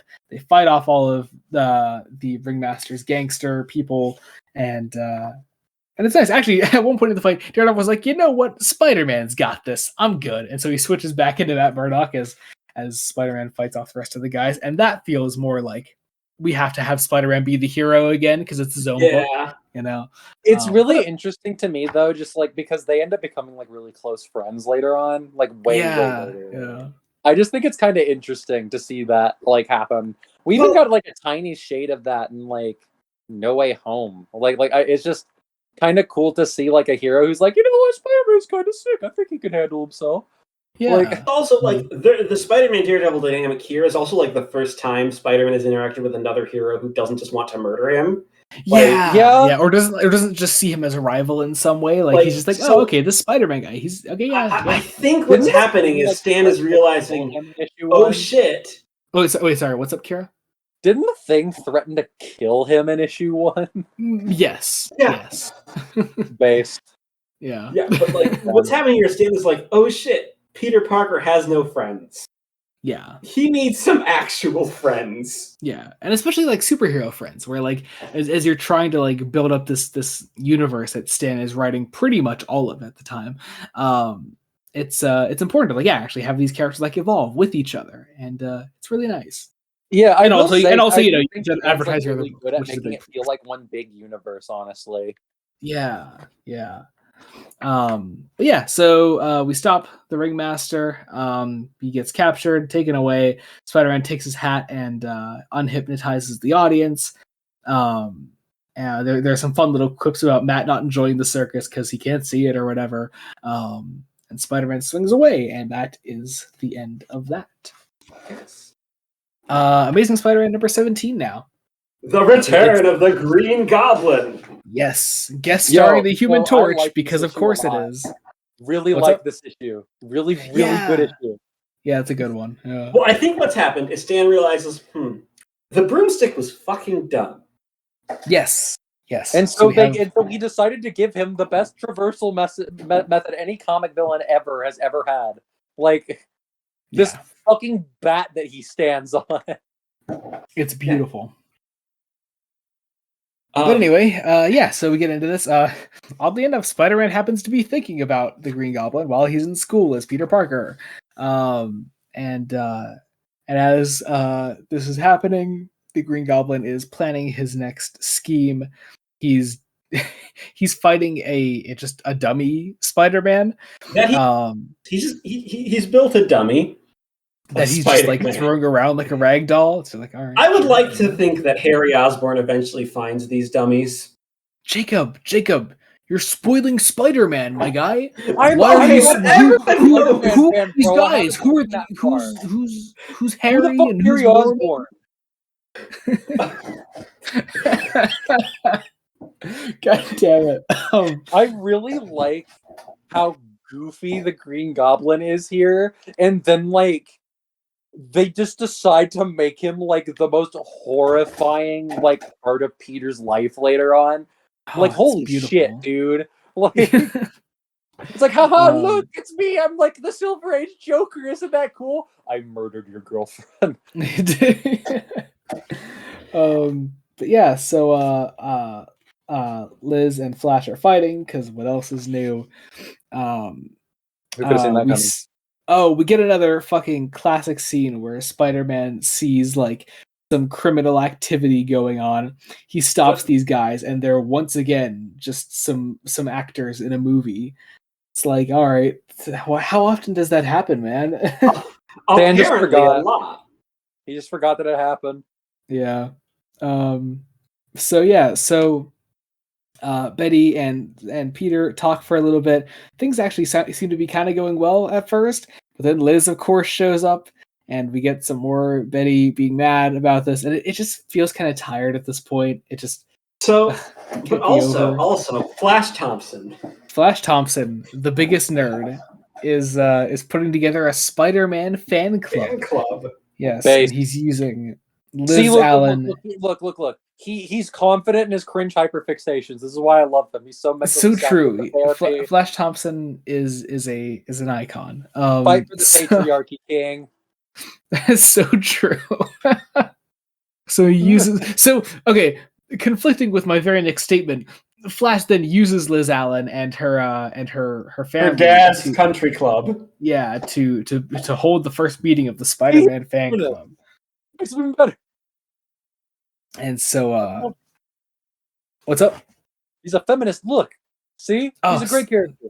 So true. And so,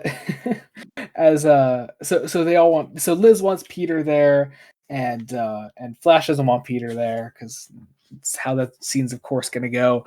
But there's also a man on the street that Spider-Man just starts following, and because of spider sense. Yeah, and he thinks that he is the Green Goblin. Well, no, he doesn't think. He's just like, wait, what? Why? I don't recognize anybody in the crowd. And the narration is like, it's the Green Goblin. That's right. And then he tries to follow him, but he ends up following some other guy that's not the Green Goblin. And the Human Torch comes in and catches him. And then the Human Torch gives out autographs to the adoring fans of the people watching. He tries to give one to Peter, and Peter's like, he goes, "What am I supposed to do with it? Sleep with it under my pillow?" Yes. And so this little boy, like comes up to Peter, and he's like, "Boy, this is my lucky day. Hey, did you get his autograph too?" And Peter's like, "No, this is Spider-Man's. Would you like to swap?" Kid goes, "What do you think I am, a nut?"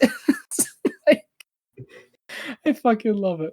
So sleep with this under my pillow? Uh-huh. So then J.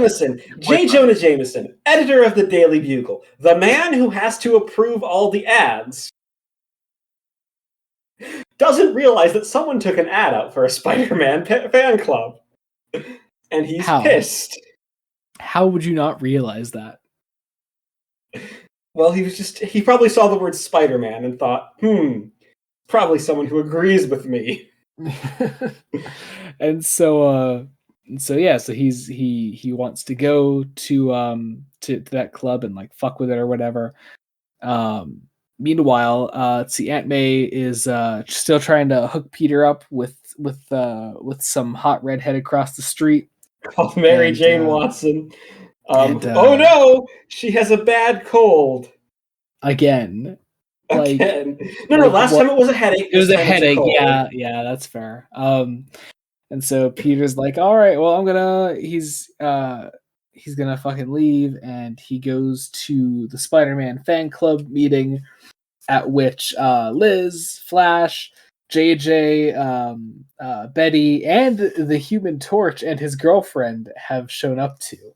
His girlfriend, Dory. Yes. They're all there at the Spider-Man fan club, and Spider-Man makes an appearance then. and then the Green Goobler comes in to wreck the day. He uses his magical, gay, sparkly finger point and Yeah, tries like, to. I he love has that. a It makes no laser? sense.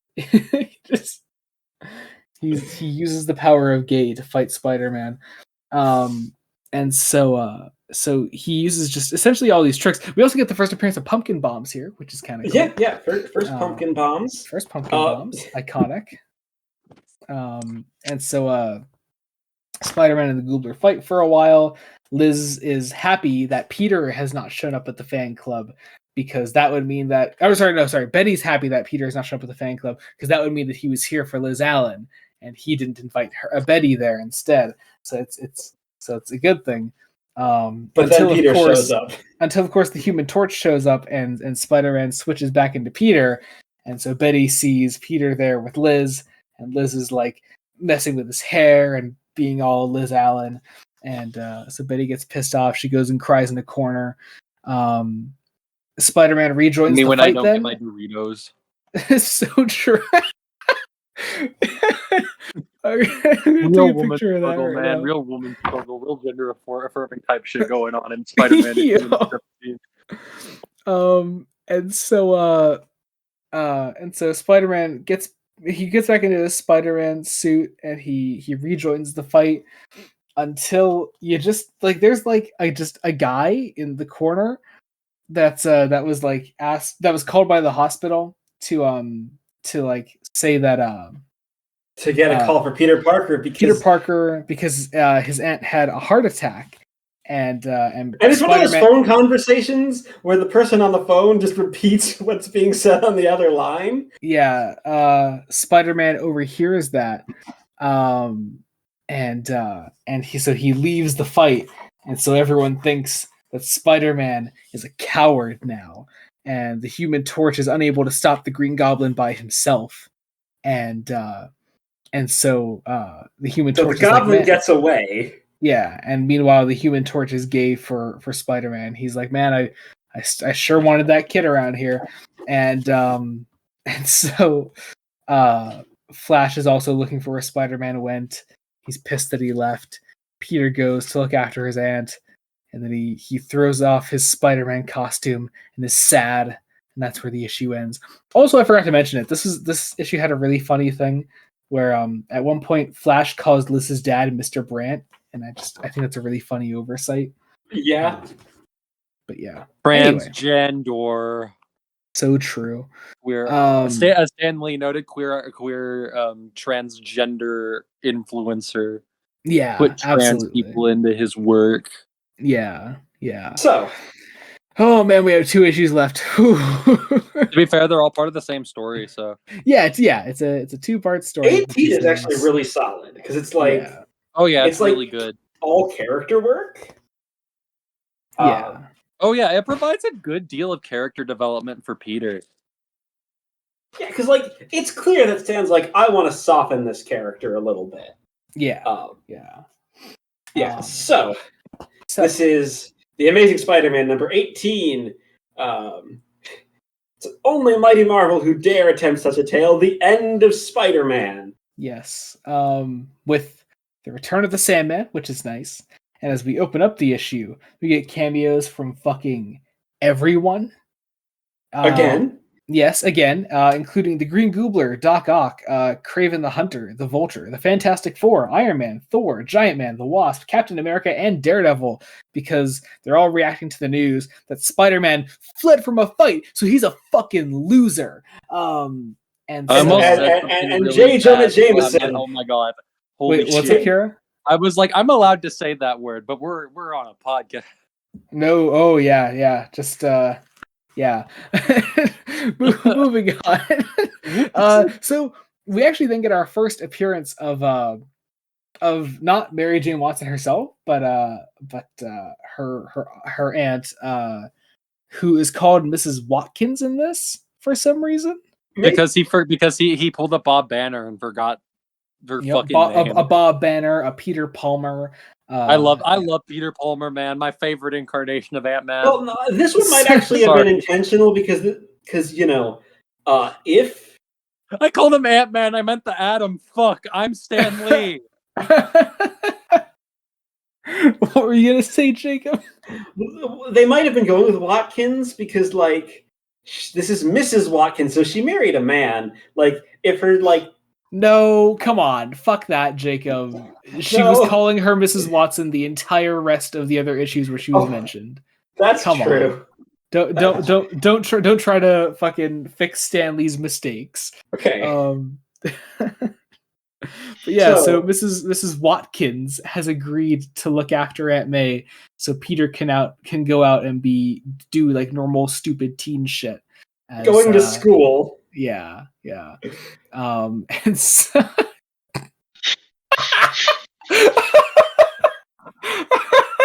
okay, gonna break the fucking continuity of the podcast here for a second. So when we're doing a call, Kira just changed her profile picture to the crying Betty Brant. No, man, look at my status too. From the end. Oh god. God damn it. All right, focus, you two. We can't, Jacob. It is so fucking impossible. Oh my god. And you know what's so funny is, like, I think this is probably going to be about the same length as the last episode, to be honest. But just it, for some reason, it feels so much longer. I can't explain it. Like, god, I don't know. Okay, we got to move on. Fuck. Peter goes out to get medicine because he's running out of medicine and he's running out of money. Yeah. So Peter goes to this fucking guy who draws. He's a famous artist, I guess. And he's like, he does trading cards. Yeah, he does trading cards, and so the guy goes like, but I heard you ran away from a fight with the Green Goblin, so you're a fucking loser. And so he does not agree to draw him. He blows smoke in Spider-Man's face. Yep. And then what? So Spider-Man goes to see the doctor who's been looking after Aunt May. No, he goes home. He on his way home, he finds some criminals. He's like, oh no, I can't fight them because if I fight them, what happens if I don't win? And then who will help poor sick Aunt May? So he calls the police. Yeah. And so then he goes back home and he sees the doctor there. And the doctor is like, I'm checking on your aunt. She's actually doing fine. Yep. And so then Peter talks to Aunt May. She's like, I'll be fine, dear. And he's like, all right. And so he fucking goes. He talks to... And then she has a stroke. She has another stroke. It's fine. Yeah, she dies. Aunt May dies. I'm so glad, man. I hated that bitch. That is... This is how it happened. I hate old people, right? And this is how it happened. This is how the Aunt died. The Aunt May died. And so... No. And then it cuts to like a version where she's getting cremated and she just fucking wakes up like the fucking new game play. That's so dark!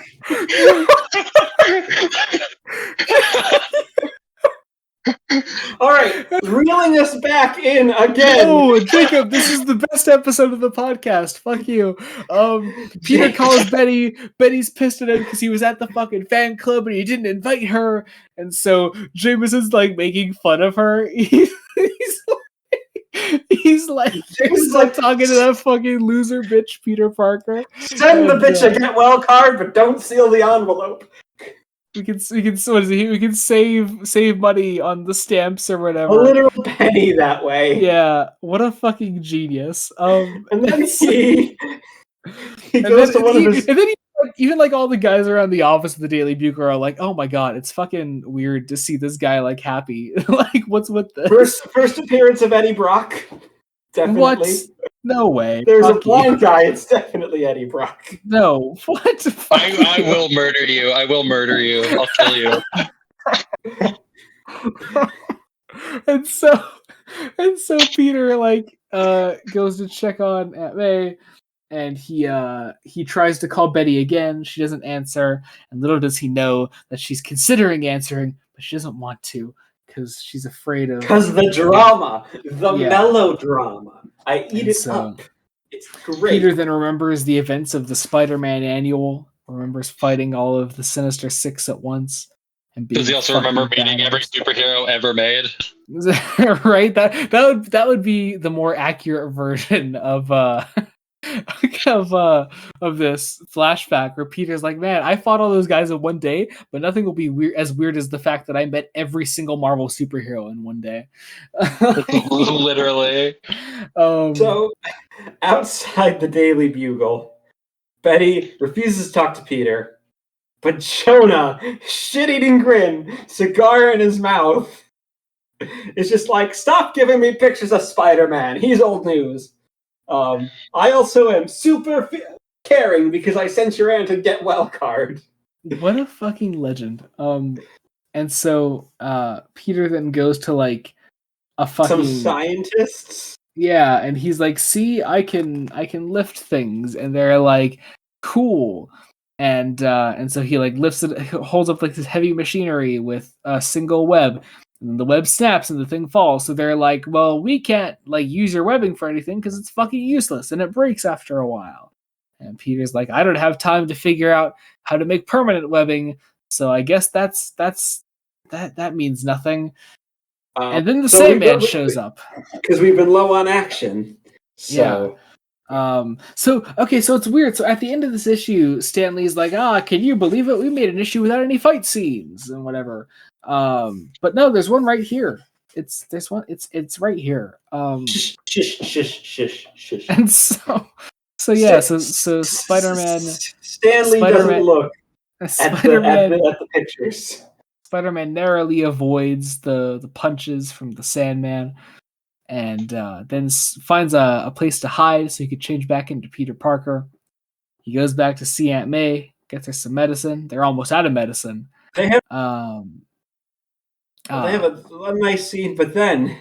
Kira, I'm gonna fucking kill you with these pictures, yo. And so oh yeah. What is it? So Jameson like makes another piece about how Spider-Man's a fucking coward because he won't fight the Sandman. And then the whole world watches again. All of the Marvel universe is watching Spider-Man be a fucking failure. Okay, but this time we actually get a nice bit of Johnny Storm. Yeah, where because the message to Spider-Man is like, meet me at our last meeting place, which is something that happened in Strange Tales Annual number 2. Okay, there you go. According to the editor's note. Yeah, and so Human Torch waits all night there for his lover Spider-Man, who never shows up. Flash decides I'm going to dress up as Spider-Man to prove that he's actually brave. Yep.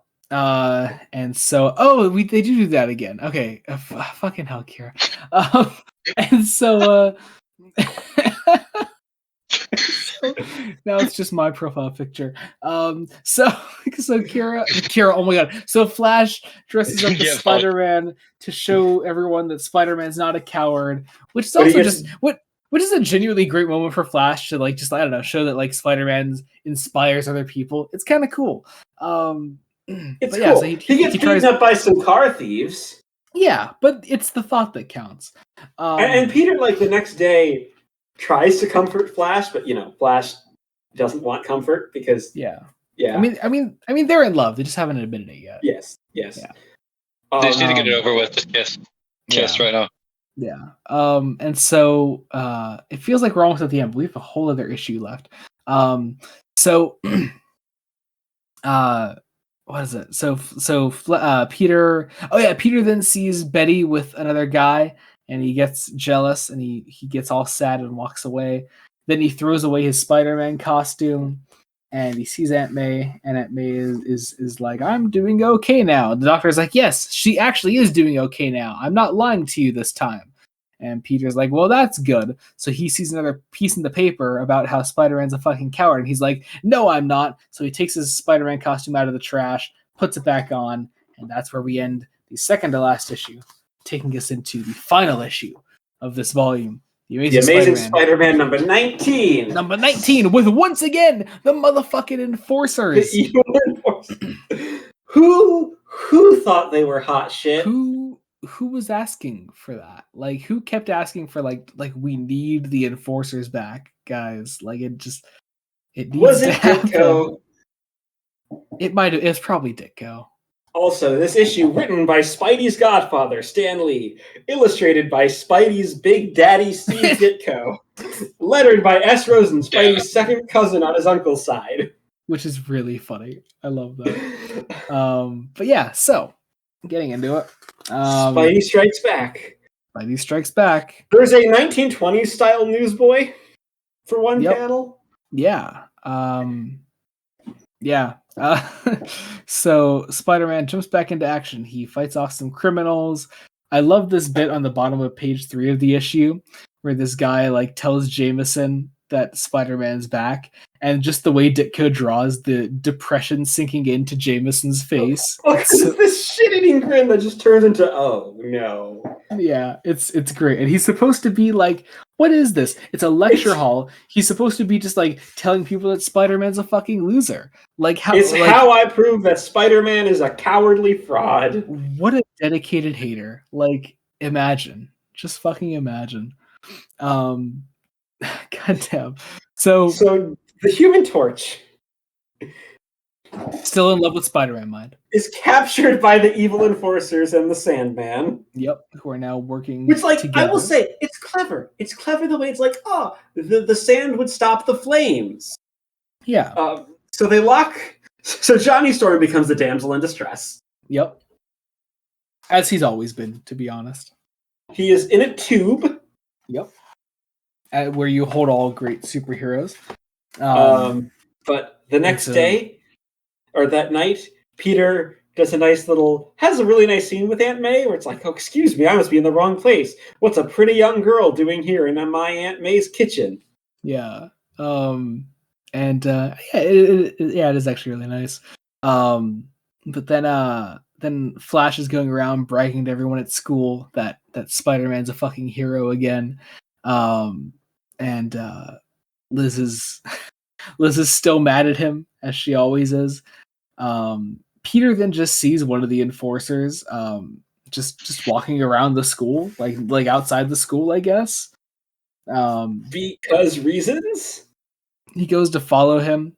He changes into Spider-Man. The enforcers are waiting for him, and as this fight breaks out, Spider-Man fights off, I guess, all the enforcers. Like they're no. They escape. Is that what happens there? Yes. Yes. Yes. The answer is yes. Because this issue isn't actually great in places. I honestly don't like either of these last two issues. Like the second to last one's okay. I don't know. I feel like after 17, the rest of the collection kind of drops off. In my opinion, I don't know. But Peter goes to talk to Betty and her new guy friend. This is the one and only. Hang on. That would be, I guess, really more funny to you if you've actually seen the MCU Spider-Man movies, Jacob. But no, this is Ned Leeds, the man, the CEO of sex himself. Isn't he also like a supervillain at one point or something? It's that's a bit of a misconception more about Spider-Man comics. Okay. Yeah, I'm sure we'll talk about it some other day. He is a guy. Jameson is also pissed in the best way. Mind you, when this is all happening, we have locked Johnny Storm in a tube for like 24 hours. Yeah. It's it's implied they are starving him of oxygen. Yeah. So like they're just he tries breaking out by like lighting the glass on fire. And Spider-Man goes to see Jameson to be like, haha, you little bitch. He like that's all it is. Like his first line to Jameson is, "Hi, Smiley. Did you know I was back?" Like, why? Why does he go to see Jameson? Just to taunt him. Yeah, he then goes to like fight some criminals and then he's like, "Oh no, the torch is in danger." He goes to find the Sandman and the enforcers, and he does so. And there's a fight, and you'll never guess how the fight ends. After breaking out the Human Torch, they use their combined strength to fight the. Before that, there's a really funny moment after he breaks Human Torch out where they try like taking on each of them, like the enforcers and the Sandman, like together, but Spider-Man like gets all jumpy, and so does the Torch, and so they get tangled in Spider-Man's webs. It's kind of a meet cute. It's Yeah. kind of a meet cute. Cute date idea. And so Human Torch like breaks them out of the webbing. They fight off the Sandman and the Enforcers. They're captured. Jameson's pissed. Peter has come to terms with Betty moving on. Although Betty secretly wishes that she could have made him jealous, because of course. And that's where the issue ends. No. No. Somebody is watching Peter from afar and reporting in to a mysterious man covered in shadow. And that is where the issue ends. And that is where the collection ends. Who could it be? Could it be indeed? The Master. Yeah, that's that. That's technically. Wait, that's not a spoiler. Think about the name that they give that guy, if I'm not wrong. Yeah. It's not a spoiler, it's just a title. Isn't it like the Master Planner? Am I thinking of something else? I believe so, yeah. Oh, I thought it might be a Green Goblin tease. The Goobler.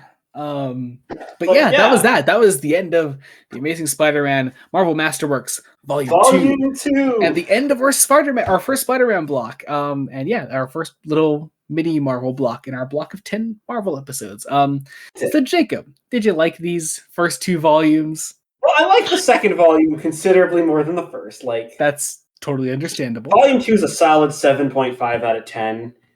Like, Volume 1 isn't bad.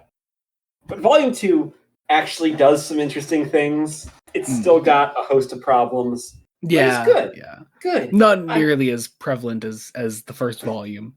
Certainly. Yeah. Kira, thank you for talking Spider-Man with us. Yeah, of course. And thank you for letting me do bullshit. Yeah, being the agent of chaos that you're so good at being. Somebody has to be. Yeah. I mean, really, what would we be doing otherwise? Yeah. So Jacob, my friend. Oh no, actually no. Before that, we watched some adapted material for this because I told you there was a big Doc Ock story in this. Yeah. So we watched Spider-Man 2, 2004, iconic movie. It's a great movie. It is. It's really great. I like it more than the first one. Some people here don't. Yeah, namely everyone on this episode. That isn't you. I think both me and Kira like the first one more. But yeah, it's I mean, both are still amazing and iconic. Oh yeah, and they're both great. Yeah. I don't know. It's just a great film. Alfred Molina is wonderful. The whole cast is wonderful. Maguire's considerably better in the second film than he is in the first. Donna Murphy's in it. Yeah. I mean, James Franco is still James Franco. But he always sucks. He's the other one like Maguire that kind of improves throughout the whole trilogy, which is nice, but also still isn't great. Mary Jane is at her most insufferable, I think, in Spider-Man 2. I really don't like her in the second one. Yeah. But yeah, it's a great film. There's not really much more to say on it that hasn't been said a million times over. Yeah, it's just a wonderful film. So yeah. Now, Jacob. Yes. Would you like to take a stab at what our next 2 Marvel episodes are? Okay, I'll say we're doing another 2 consecutive volumes like we did this first time. Okay. I mean, so yeah, go right ahead. What do you got? I fully believe we need at least 1 block of a team book. Okay. And I fully believe we are doing The Uncanny X-Men by Chris Claremont and I think John Byrne. John. If it was that, John Byrne does some stuff later. The early stuff is Dave Cockrum. Is that your only guess though? It's either that or Daredevil by Miller. Like, okay, interesting. See, if you really paid attention to my Twitter Marvel thread, you would have another big 70s contender in there. But I'll leave that a mystery for another day, because next time on Fresh Face Comics, we are in fact covering The Uncanny X-Men by Chris Claremont. Yes. Oh, hell yeah. Yeah, it's oh man, I already told you I've been rereading our next book for the podcast. Oh, dude. And here's it's the so thing. good. Here's the thing. Oh, Here's yeah, the no, thing. it's amazing. Here's the funny bit, Joey. Here's the funny bit. On Prime Day, the first Omni was like $40. You So son of like, a bitch. I was like, I can't say no. It's the X-Men. Oh yeah, he told me that he did that. You son of a bitch. So you have the first Omni? Yeah. I don't Okay. entirely know what it covers because I haven't really looked at it. So once again, like with the Spider-Man block, we're doing the Masterworks split up for the first 2 volumes that we're covering. So volume 1 is Giant Size X-Men number 1 and issues 94 through 100, and then volume 2 is 101 through 110. So yeah. That's that. I'm so excited to talk about this. Oh my god! Yes, Oh, I yeah, love it's these. so good. Sorry, I can tell you're Okay. legitimately excited about that. It's Goddamn, that's because- awesome. Part of it's because I'm going to be able to make so many Cyclops jokes. Yeah, that's true. That's true. But You are an also, actual like, Cyclops. With like Sam Raimi's Sam Raimi's Spider-Man. Sorry, it's getting late, and I'm a little. Oh my god, Sam Raimi's X-Men would be amazing. Are you kidding? Could you imagine, yo? I kind of want to see that, but that's besides the point. Like, the first X-Men movie has like one of those weird special places in my heart.